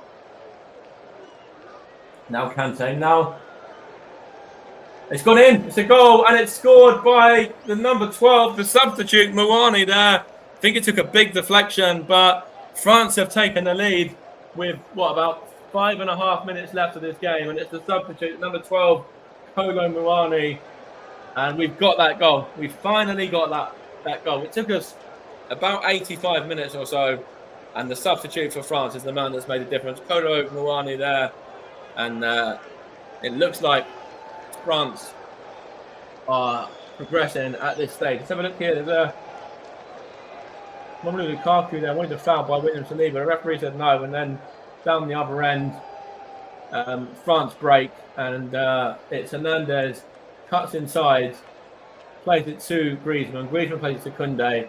Koundé plays it to Kante. Kante plays it to Mouani. It takes a deflection off of the number 5 Vertonghen, and nestles in the back of the net past Castells.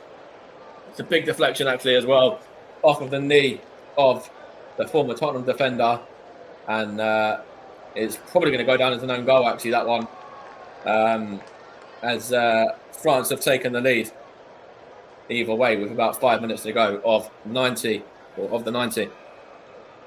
And Kolo Muani with the goal. As it stands anyway, let's see whether it's going to go down as his goal or an own goal. It may have actually gone down as a Jan Vertonghen own goal, but we'll confirm that shortly.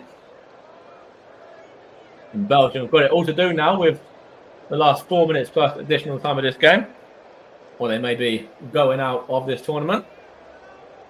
Well, they will be at this stage anyway. At the moment, it's now France 1, Belgium 0. For those that may be just tuning in, Kolo Muani's goal there, just a second or two ago, the difference. And Belgium here looking to get an equaliser, but good play from, that was Griezmann, was it? Here's Mbappe now for France. Good play though by Baez. And now I've got to start thinking about playing with the match again, because now, at this stage, it doesn't look like we're going to have extra time, but anything's possible, as was proved yesterday in that England game. And Belgium are in possession in midfield at this moment in time, looking to attack down the left side through Tiete. And now it's into midfield. Anana in possession. Now Carrasco. Now Castagne, I should say. But Carrasco on the overlap. Doesn't use it though. Uses the Bueno instead. And it's come off of him. And it's gone behind for a France goal kick. It has now gone down as a Jan Vertonghen own goal. That has now been confirmed. Belgium looking to make 2 subs here, with 21, which is Castagne coming off. He's been replaced by number 17, the Kettelet. And there's a second sub there as well. I didn't quite see who it was. It was Carrasco, the man that come off, and he was replaced by Luca Bacchio, number 14. And that's now 3 subs made for Belgium. Only the 1 for France, but he's the man who provided the goal. Although coming off of Jan Vertonghen's knee and nestling in the back of the net that way, but he had a big impact in it. And we're now into the 88th minute of this game. And we'll see how long Belgium have got here to pull themselves level, or whether it will be France to progress to face the winners of Portugal or Slovenia, who will be live on the channel with Jack Hesson and Paul James in around about an hour's time. They'll be slightly over that.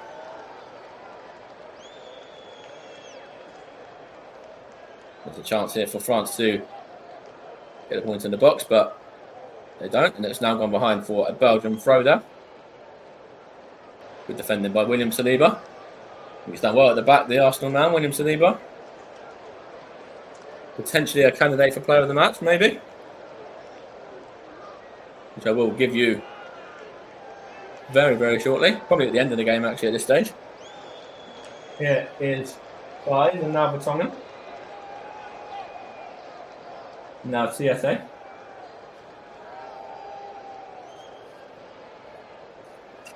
And now it's with Luca Bacchio now for Belgium. Now it's with Onana. Now Doku. It's cleared out in the end by Hernandez. And here's TSA. Hits the referee that time, and he has to stop play there. What's been the rules of the game? We're going to have to go back to Belgium having possession there, because the referee got in the way of TSA. We got blocked by the referee actually as well that time. I think it was actually a handball. as we are entering a minimum of 3 minutes additional time. So Belgium have about 3 minutes, maybe slightly over, depending on if anything happens in this 3 minutes to get themselves back level. Here's De Bruyne now. Here is Luka Bacchio, and now Fives. Now De Bruyne once more. Now Luka Bacchio that comes his heel and then goes back to the French defender who just whacks it forward. And it's now with Belgium keeper Castells. And now Fives. And now that Onana, I believe. Plays it long. He's actually given away. Now it's with Fives, and now Vertonghen.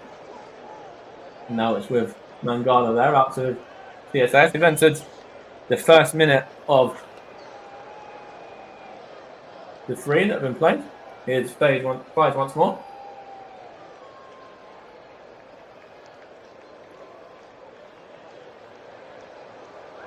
And now it's with CSA, and now Doku for Belgium. Whips the ball in, and it's going to go all the way through to Hernandez there, who just clears that one out for a throw. In fact, it was actually Adrien Rabiot. And Belgium taking this throw from Luka Bacchio, and now it's with Faze again. And now that's with Onana, I should say. And now Vertonghen. Now CSA. Now Mangala. Belgium are running out of time here. It is Doku. Into the area he goes. Comes off of Upperman and behind for a corner kick here. I wonder if we'll see the keeper up here for Belgium. I wonder if we're at that stage as of yet, if Castells is going to make his way up. We shall see. I don't believe he is at this moment in time. De Bruyne is over the corner. Whips it in. Or chips it in, I should say, actually. And then it's now could be a attack here for France. And it's Rabiot, and it's now with Hernandez, who goes down. And it's actually not a free kick, it's actually a throw to Belgium. And now it's with Faze. About 30 seconds or so left in this game. Faze whips it in, and it's going to go all the way through to Koundé, and Griezmann, and now Muani. Muani wins it as well. They're going to have a run here at Mangala. Mangala pulls his man down, and that's going to be a yellow card for Mangala. Would have kept him out of the game. The next round had Belgium gone through, but with around about 5 or 6 seconds left, that looks very, very unlikely. So Mangala won't be sitting out the next game because Belgium look like they're heading out. And in fact, that was the last action of the game as well. Kolo Muani was the man to make the difference off the bench. His ball in was taking a wicked deflection off of Jan Vertonghen, nestled into the back of the net, and France get the victory in the end.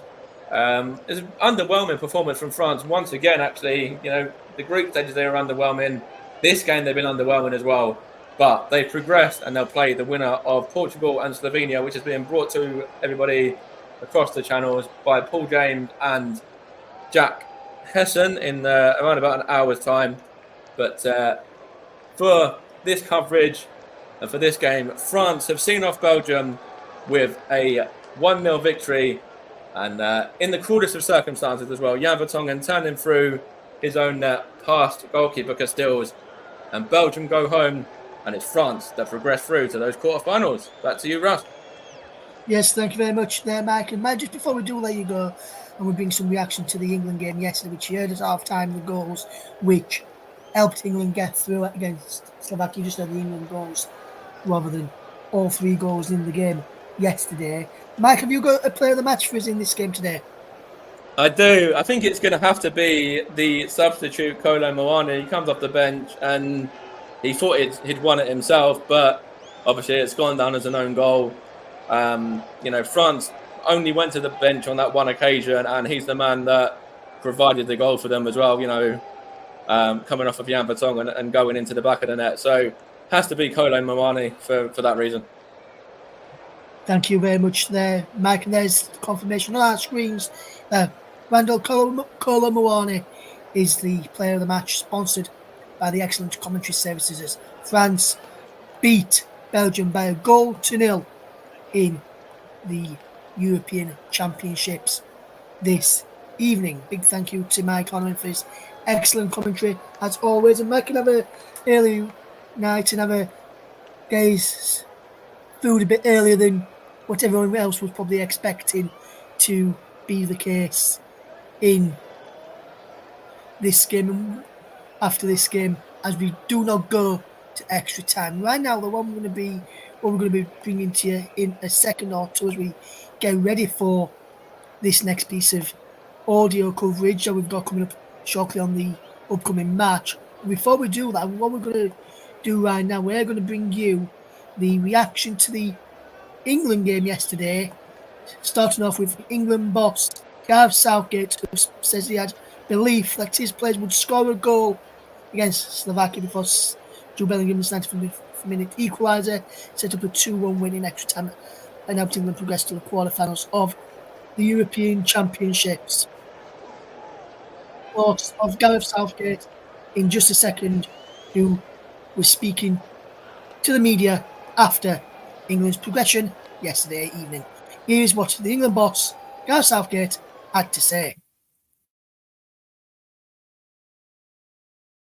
Firstly, how are the nerves? Yeah, nerves are fine. I'm just so proud of the spirit that the players have shown. Everybody that we put into the game played a part and helped us to get over the line, helped us to change the game right at the end.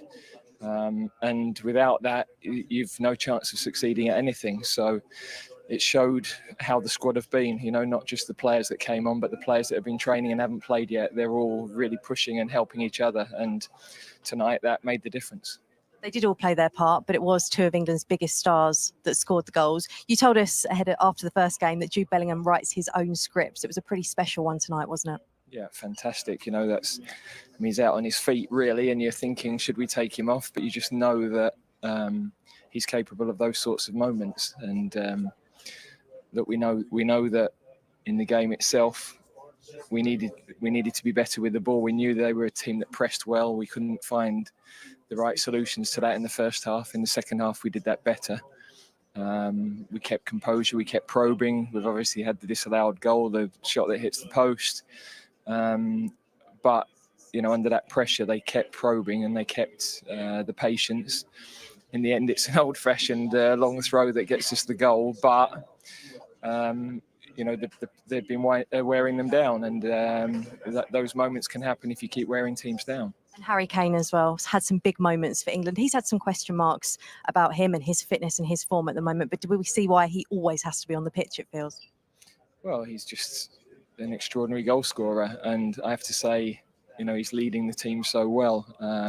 We've been through a tough couple of weeks, and he's been exceptional as captain in keeping the ship steady, delivering the right messages, setting the right examples around the place. He's been through it with us before, and like nights like tonight are the nights that the younger ones now will be able to refer back to, because that's what happens in tournaments, and you have to keep yourself in the game. You said recently that you can't enjoy wins for very long. You can enjoy them for just a few minutes. There's a lot of big games potentially ahead of England. How much better do you need to be, and how much can this be the catalyst to turn things into better performances? Yeah, we've got to count the bodies first. We obviously lose Mark Gay now for the next game. And the good thing is we've got a few days to recover, because that's taken absolutely everything. But what a lift for the players, their level of belief in what they can do. We know the next opponent is another level again, a very, very good Swiss team. So we've got to get that absolutely right. But we're still in there. Was it the biggest few minutes of your England managerial career potentially towards the end of that game? Yeah, but they're all big. I had belief that we would get a goal, and as I said, the boys that came on, Ivan Toney plays a big part. I think at the moment he put me on, he was disgusted with me for putting him on at that moment. But we're just thinking there's a possibility of just something where his presence might make the difference. And then he does well for the second goal. Eze defending at the far post several times. Conor Gallagher, the way he pressed right at the end. it's what I keep saying to the players when they come in, that they have a big part to play, and they did that tonight.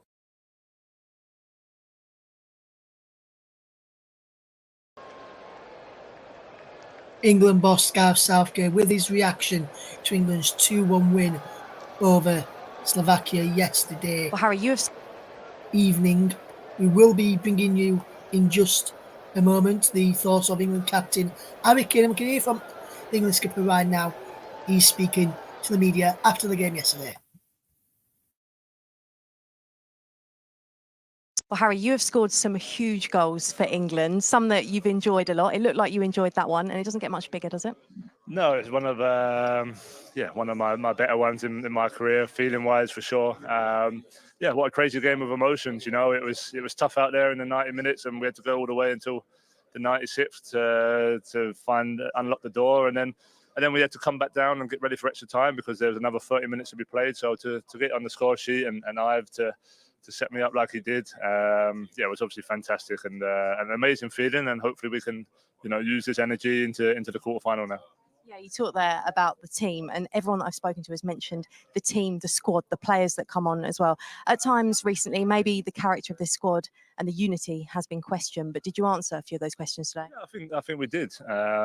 Especially from other teams as well when they're questioning our spirit. I think we showed that in abundance out there today, and I think we're a team that's prepared to go all the way to get the job done, and that's what we needed. Was it our greatest performance? No, but did we keep knocking on the door, and did we keep finding different ways to get chances? Yeah, they weren't falling for us, and then the long throw that we prepared a few days ago ends up being the final moment that obviously Jude steps up and shows what Jude can do. And there's a lot of things that go into tournament football. I know we want to play better, we want to play a better style, but ultimately it's down to finding a way to get the job done. And when you're not at your best, which we haven't been the whole tournament yet, you're still getting results. I think that shows the spirit of the team. Are you running out of words for Jude to describe him?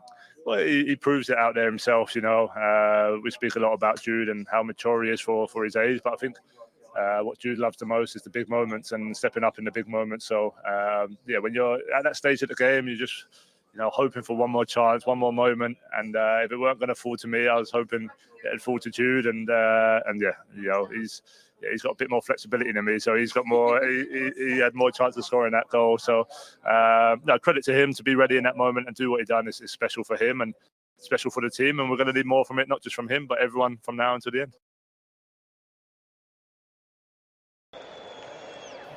There is the thoughts of England skipper Harry Kane, who spoke to the media as well after the game yesterday as well. He was the match winner for England as they progressed to the last round of the competition. And fantastic goal there. We will get the thoughts in a moment from the man who scored the equalising goal to take it to extra time in Jude Bellingham as well. And we'll also get the thoughts from former England goalkeeper Joe Hart.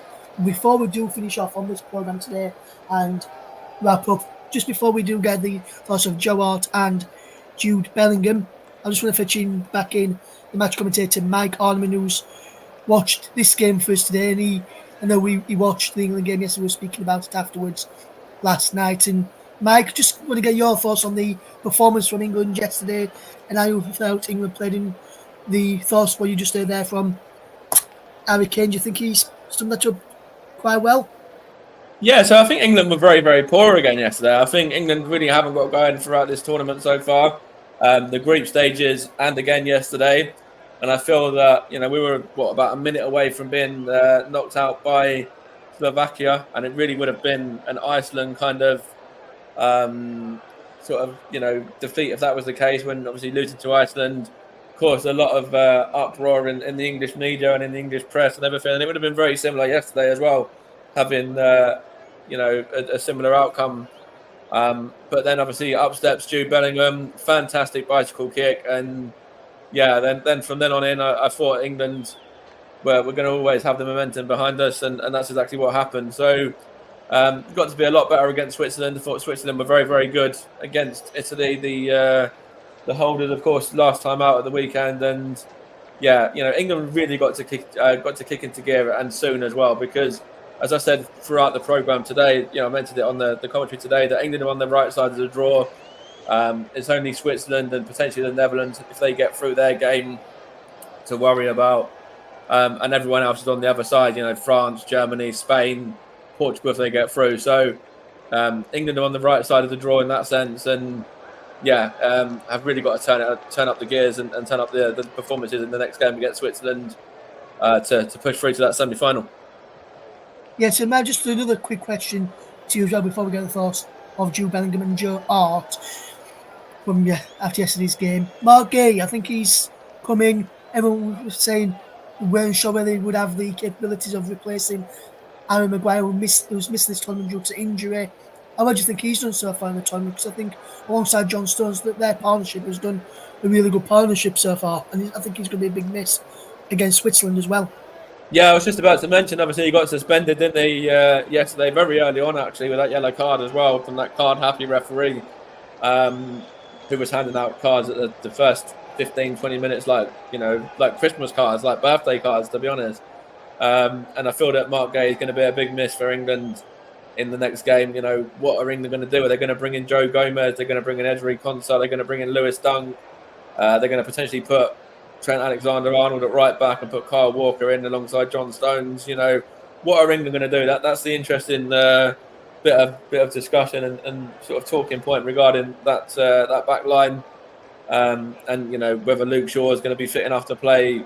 Obviously, Kieran Trippier made way yesterday. He played and then was taken off, and Saka played at left back for a little bit. Whether we'll see more of that going forward, I don't really know. But yeah, the centre backs, well, it's going to be interesting to see what happens. Whether it's going to be an Ezri Konsa or whether Joe Gomez or Lewis Dunk will be favoured instead. Yes, absolutely. And I was just about to mention when you were going through the back line, when you mentioned Konsa in the press leading up to the game yesterday for England, Gareth Southgate said if Trippier didn't make it yesterday, Konsa would have been a left back. So I think Konsa would probably play a left back again if Trippier is out. I think Konsa would come in a left back, which then would make the question who would partner John Stones as centre back, because Lewis Dunk and John Stones are both right-sided centre backs. So would you put on the left? Would you move John Stones across to the left, or would you fetch Joe Gomez in on the left as well, because he's played a left back for Liverpool, so he can use his left foot? So probably could be a natural placement to the left side of centre back, and then have Konsa at left back in case Trippier's not fit, or you could put Gomez at left side of left back and Konsa in a centre back. Yeah, it's going to be interesting to see what happens. I think there's. What was that, buddy? I think, well, for me, Mike, Dunk is the same-footed player as well. Stones is, so I can't see him fetching him in. So I don't think those two would work well together with two right footers, a centre back. So I think we probably have a Gomez, Gomez is right footed, but he can use his left foot. Dunk's not very good on his left foot, and don't think Stones is either. So I think it'd probably be Gomez a left side of centre back and a left back, Ezri Konsa. Yeah, maybe, or Kieran Trippier if he's fit, or Bukayo Saka maybe. I don't know, because Bukayo Saka did a job at left back yesterday, but we did lose out something going forward. I think that Bukayo Saka does run at the defences and causes defensive issues. But we've got Cole Palmer that can do that. We've got Anthony Gordon that can do that. We've got Phil Foden. We've got Jude Bellingham. We've got players that can do that. But I think that when we put Saka to left back, we did lose out a little bit going forward. I don't know whether that was just until we got used to his new position and that sort of stuff. Obviously, I didn't mention Jarrett Bowen as well. He's another one that could potentially come in further forward up the pitch. We could also play Eze up front. Ivan Toney come on and had a good. Eze went to left back a bit as well yesterday. Yeah. Mike Eze went and filled in there for a little bit as well. He did, yeah, he did. But Ivan Toney is another one. He'll be wanting to get some minutes. Obviously, he come on and had an impact yesterday, get himself an assist for that goal for Harry Kane. Was involved in the build-up to the equaliser as well, coming off the bench with about 2 minutes to go. So he'll want to get some more minutes in the game. Ollie Watkins as well is another option. But yeah, it's the back line where we're going to have to try and tinker with things a little bit. Whether we'll see a back line of, Trent Alexander-Arnold at right back maybe, and then John Stones and Ezri Konsa, and then whether we'll see Kyle Walker maybe play at left back potentially, or Bukayo Saka at left back, or I don't know. It's interesting. We'll have to wait and see. But if only we had a centre back who wasn't who wasn't suspended in Mark Gay. That's going to be a big miss. I think we're going to miss him. The partnership, as you say, with John Stones has been very good. But this is where Gareth Southgate's got to come good. He himself was a centre back by trade, played in that position. So if anyone can figure it out, then he can. Absolutely, Mike. But at the moment, would you trust him to figure it out? That's the only question with some of the decisions he's made so far. I know he's worked so far, but some people may not have. He may not have worked, as we know, scored the late goal with Jude Bellingham. Bellingham scored the late goal with Jude Bellingham yesterday against Slovakia. You've just mentioned the man who won it who took us to extra time. Let's see from the man who took us to extra time. Here is Jude Bellingham, who speaks with the media after yesterday's 2-1 win over Slovakia. Well, Jude, the manager says you write your own scripts, but even by your standards, that was pretty good and pretty dramatic, wasn't it? Yeah. It wasn't the most comfortable last 5 minutes ever, even if in the end it was one of the most beautiful moments of my career so far. It was, when it goes up and the sign says 6 minutes and you realise that could be your last six in the tournament, it's gut-wrenching, it's horrible. And, we threw everything at it towards the end, throw-ins, corners, goal kicks. So it was nice that something landed and, a special moment.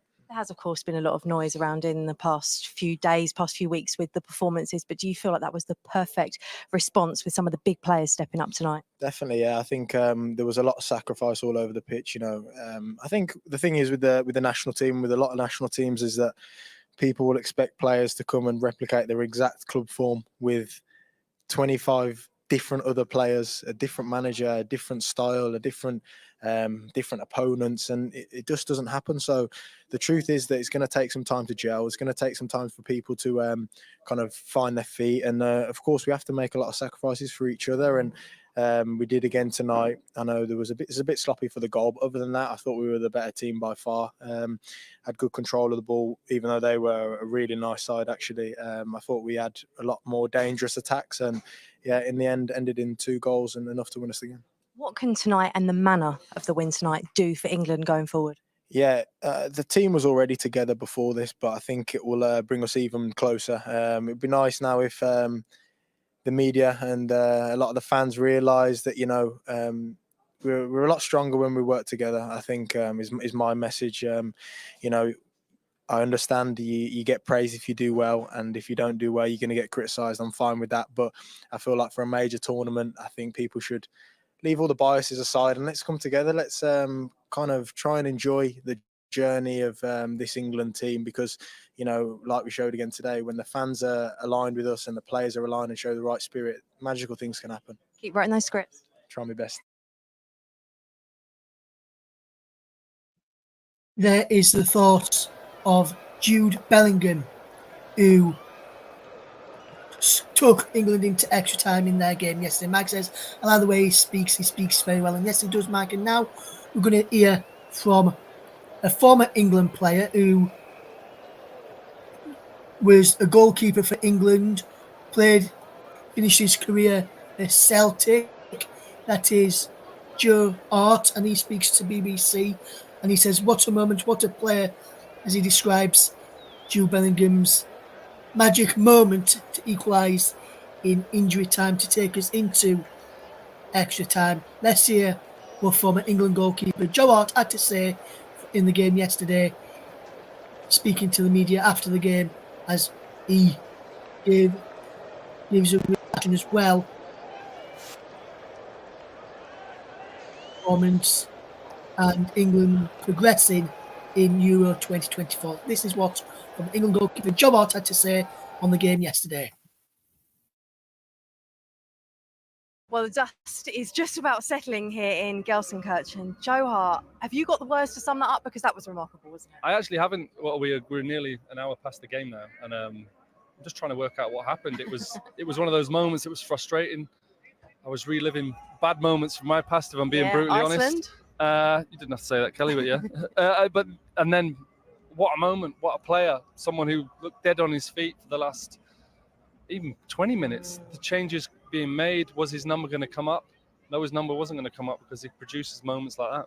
Yeah, talk us through that. Being in the stadium to watch that was special, wasn't it? Yeah, it was, because the atmosphere, it was strange. Obviously, there was being willed on towards the end.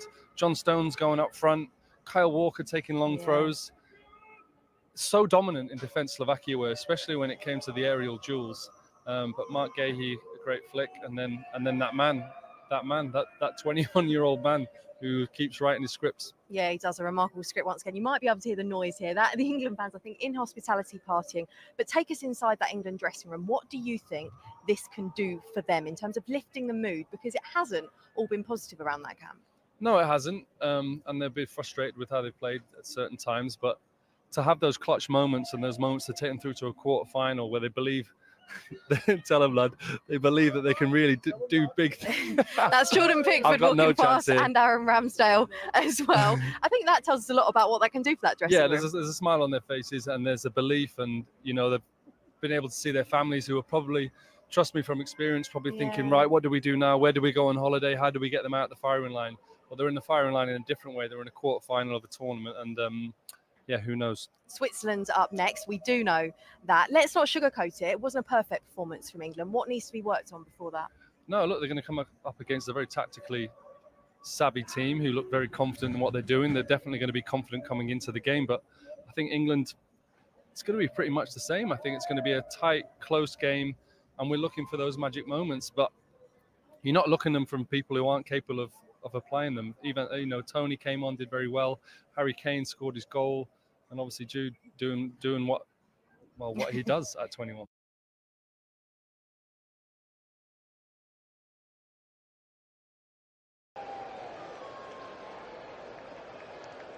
There is the thoughts of former England goalkeeper Joe Hart, who spoke to the BBC after the game yesterday, and that's where all the interviews came from. Kelly Summers being the one doing all the interviews for us after the game with the England team yesterday. Gareth Southgate, Jude Bellingham, Harry Kane, and there Joe Hart as well.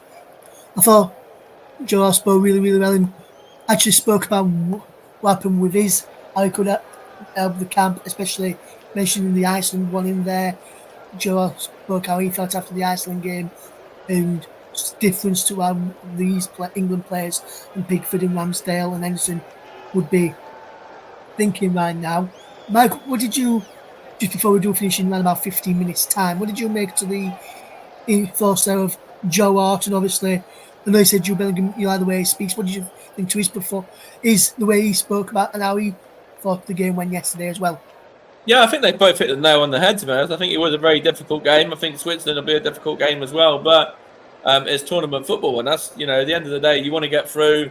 It wasn't easy, but it's England. England never do it the easy way, as we all know from experience and from, the past and everything like that. So, yeah, Jude Bellingham obviously there saying to put everything to one side and to back the nation now and to back the chosen players that Gareth Southgate's picked. So, I said before, we haven't got going in this tournament, but then again, neither have France. France, bringing it back to this game today, that they've just about scraped over the line. They just about scraped through the group in second spot as well.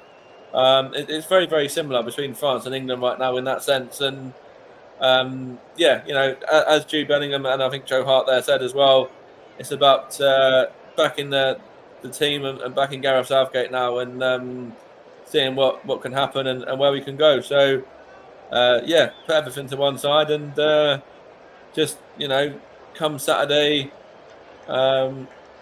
get behind that team, and that 11 and those subs that Gareth Southgate goes with and brings on. So, yeah, that's all I've got to say on it, really, to be honest. It's going to be a difficult game, but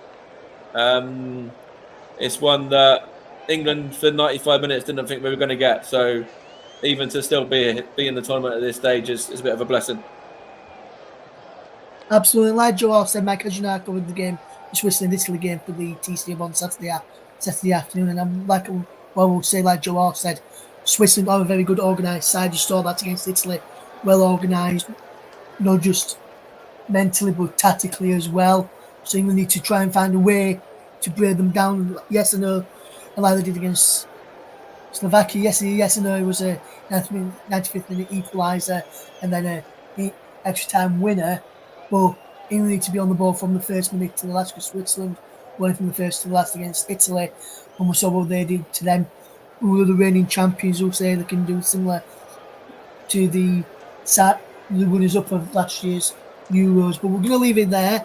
But for Just me, what I will say, just one Yeah, final thing on England against Switzerland as well. That midfield battle is going to be key.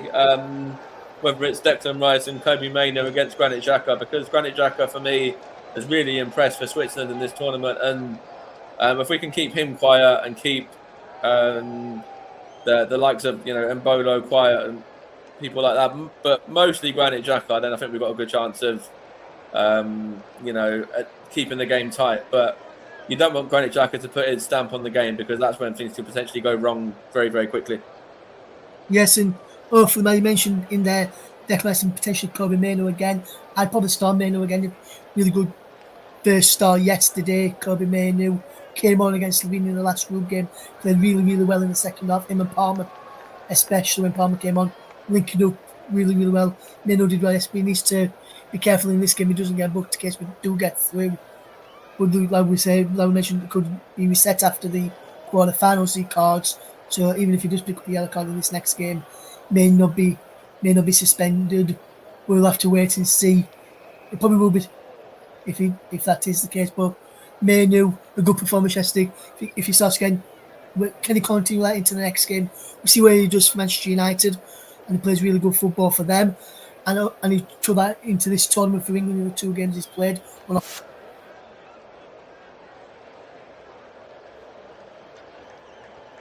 On to the next level and potentially get a goal like he was unfortunately when the efforts came to him and he just hit over the bar because the shot came down towards him. Well, if he gets into a short position on the floor, we know he can score. He's done that for Manchester United. Mainoo, let's hope he can do that and help England get through and not just rely on the likes of Bellingham, Foden, Kane, players like that, Saka, Palmer, Gordon, players of that ilk to guide England through and get England through, which England has to do yesterday. But back to this game, France 1-0 winners. The no goal from Jan Vertonghen late on, and France march on. Belgium are out of the European Championships. Thank you very much to Mike Coleman for excellent commentary, as always. It was nice to be back on main comms again and doing a commentary. Obviously I did one the other day with Romania and Belgium, so which I covered Belgium before. This is my first France one, sorry, I should say, that I've covered. And it was good to be back on commentary duties, and look forward to work again, Mike. In the next round. Yeah, and good work again, Mike, and really good to work alongside you again. We're going to leave it there now, guys. Thank you very much for listening. We'll see you in around about 35 minutes for Portugal in their game against Slovenia. Can Cristiano Ronaldo and his men go through, or will Slovenia cause an upset? Join us shortly to find out here on the Commentary Hub 2, JB Sports, Focus on Football, and my personal Twitch channel, +PVernon_92. Can they do this? Can Portugal go through like France have done this evening, and England have done as well, and Spain and Germany? Let's find out shortly.